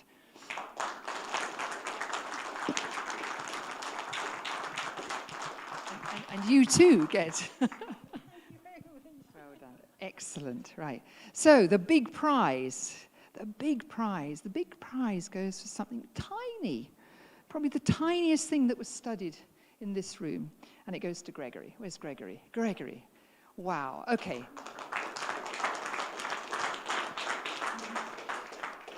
So if you've never heard that bacteria can bore into individual sediment particles, this is the one to read, okay? So essentially what you've got is a beautiful little story of communities of anoxic and anaerobic to make it easy, of bacteria who get together and create a party, effectively, which really means that if you think you're going to be solving the problem of nitrogen, you're not, because the guys are not released to do the job they are, because they get protected. It's like having your own security detail, you know, coming around you. But what I loved was the way that Gregory explained to me in very nice detail what look like the surface of the lunar landscape, but are actually tiny sediments. So this is not, you know, on the scale of kilometers. This is on a tiny scale, tiny, tiny, tiny. 100 micrometers, tiny, okay. But this is the mechanics of what you need to know if you really want to understand why our wastewater systems are not working, okay? So this is not the good news, but it's a beautiful, detailed, absolutely well articulated piece of work, and I love the poster. It's also visually very attractive, so fantastic, fantastic, Gregory. So you get the bottle, of Prosecco, so congratulations.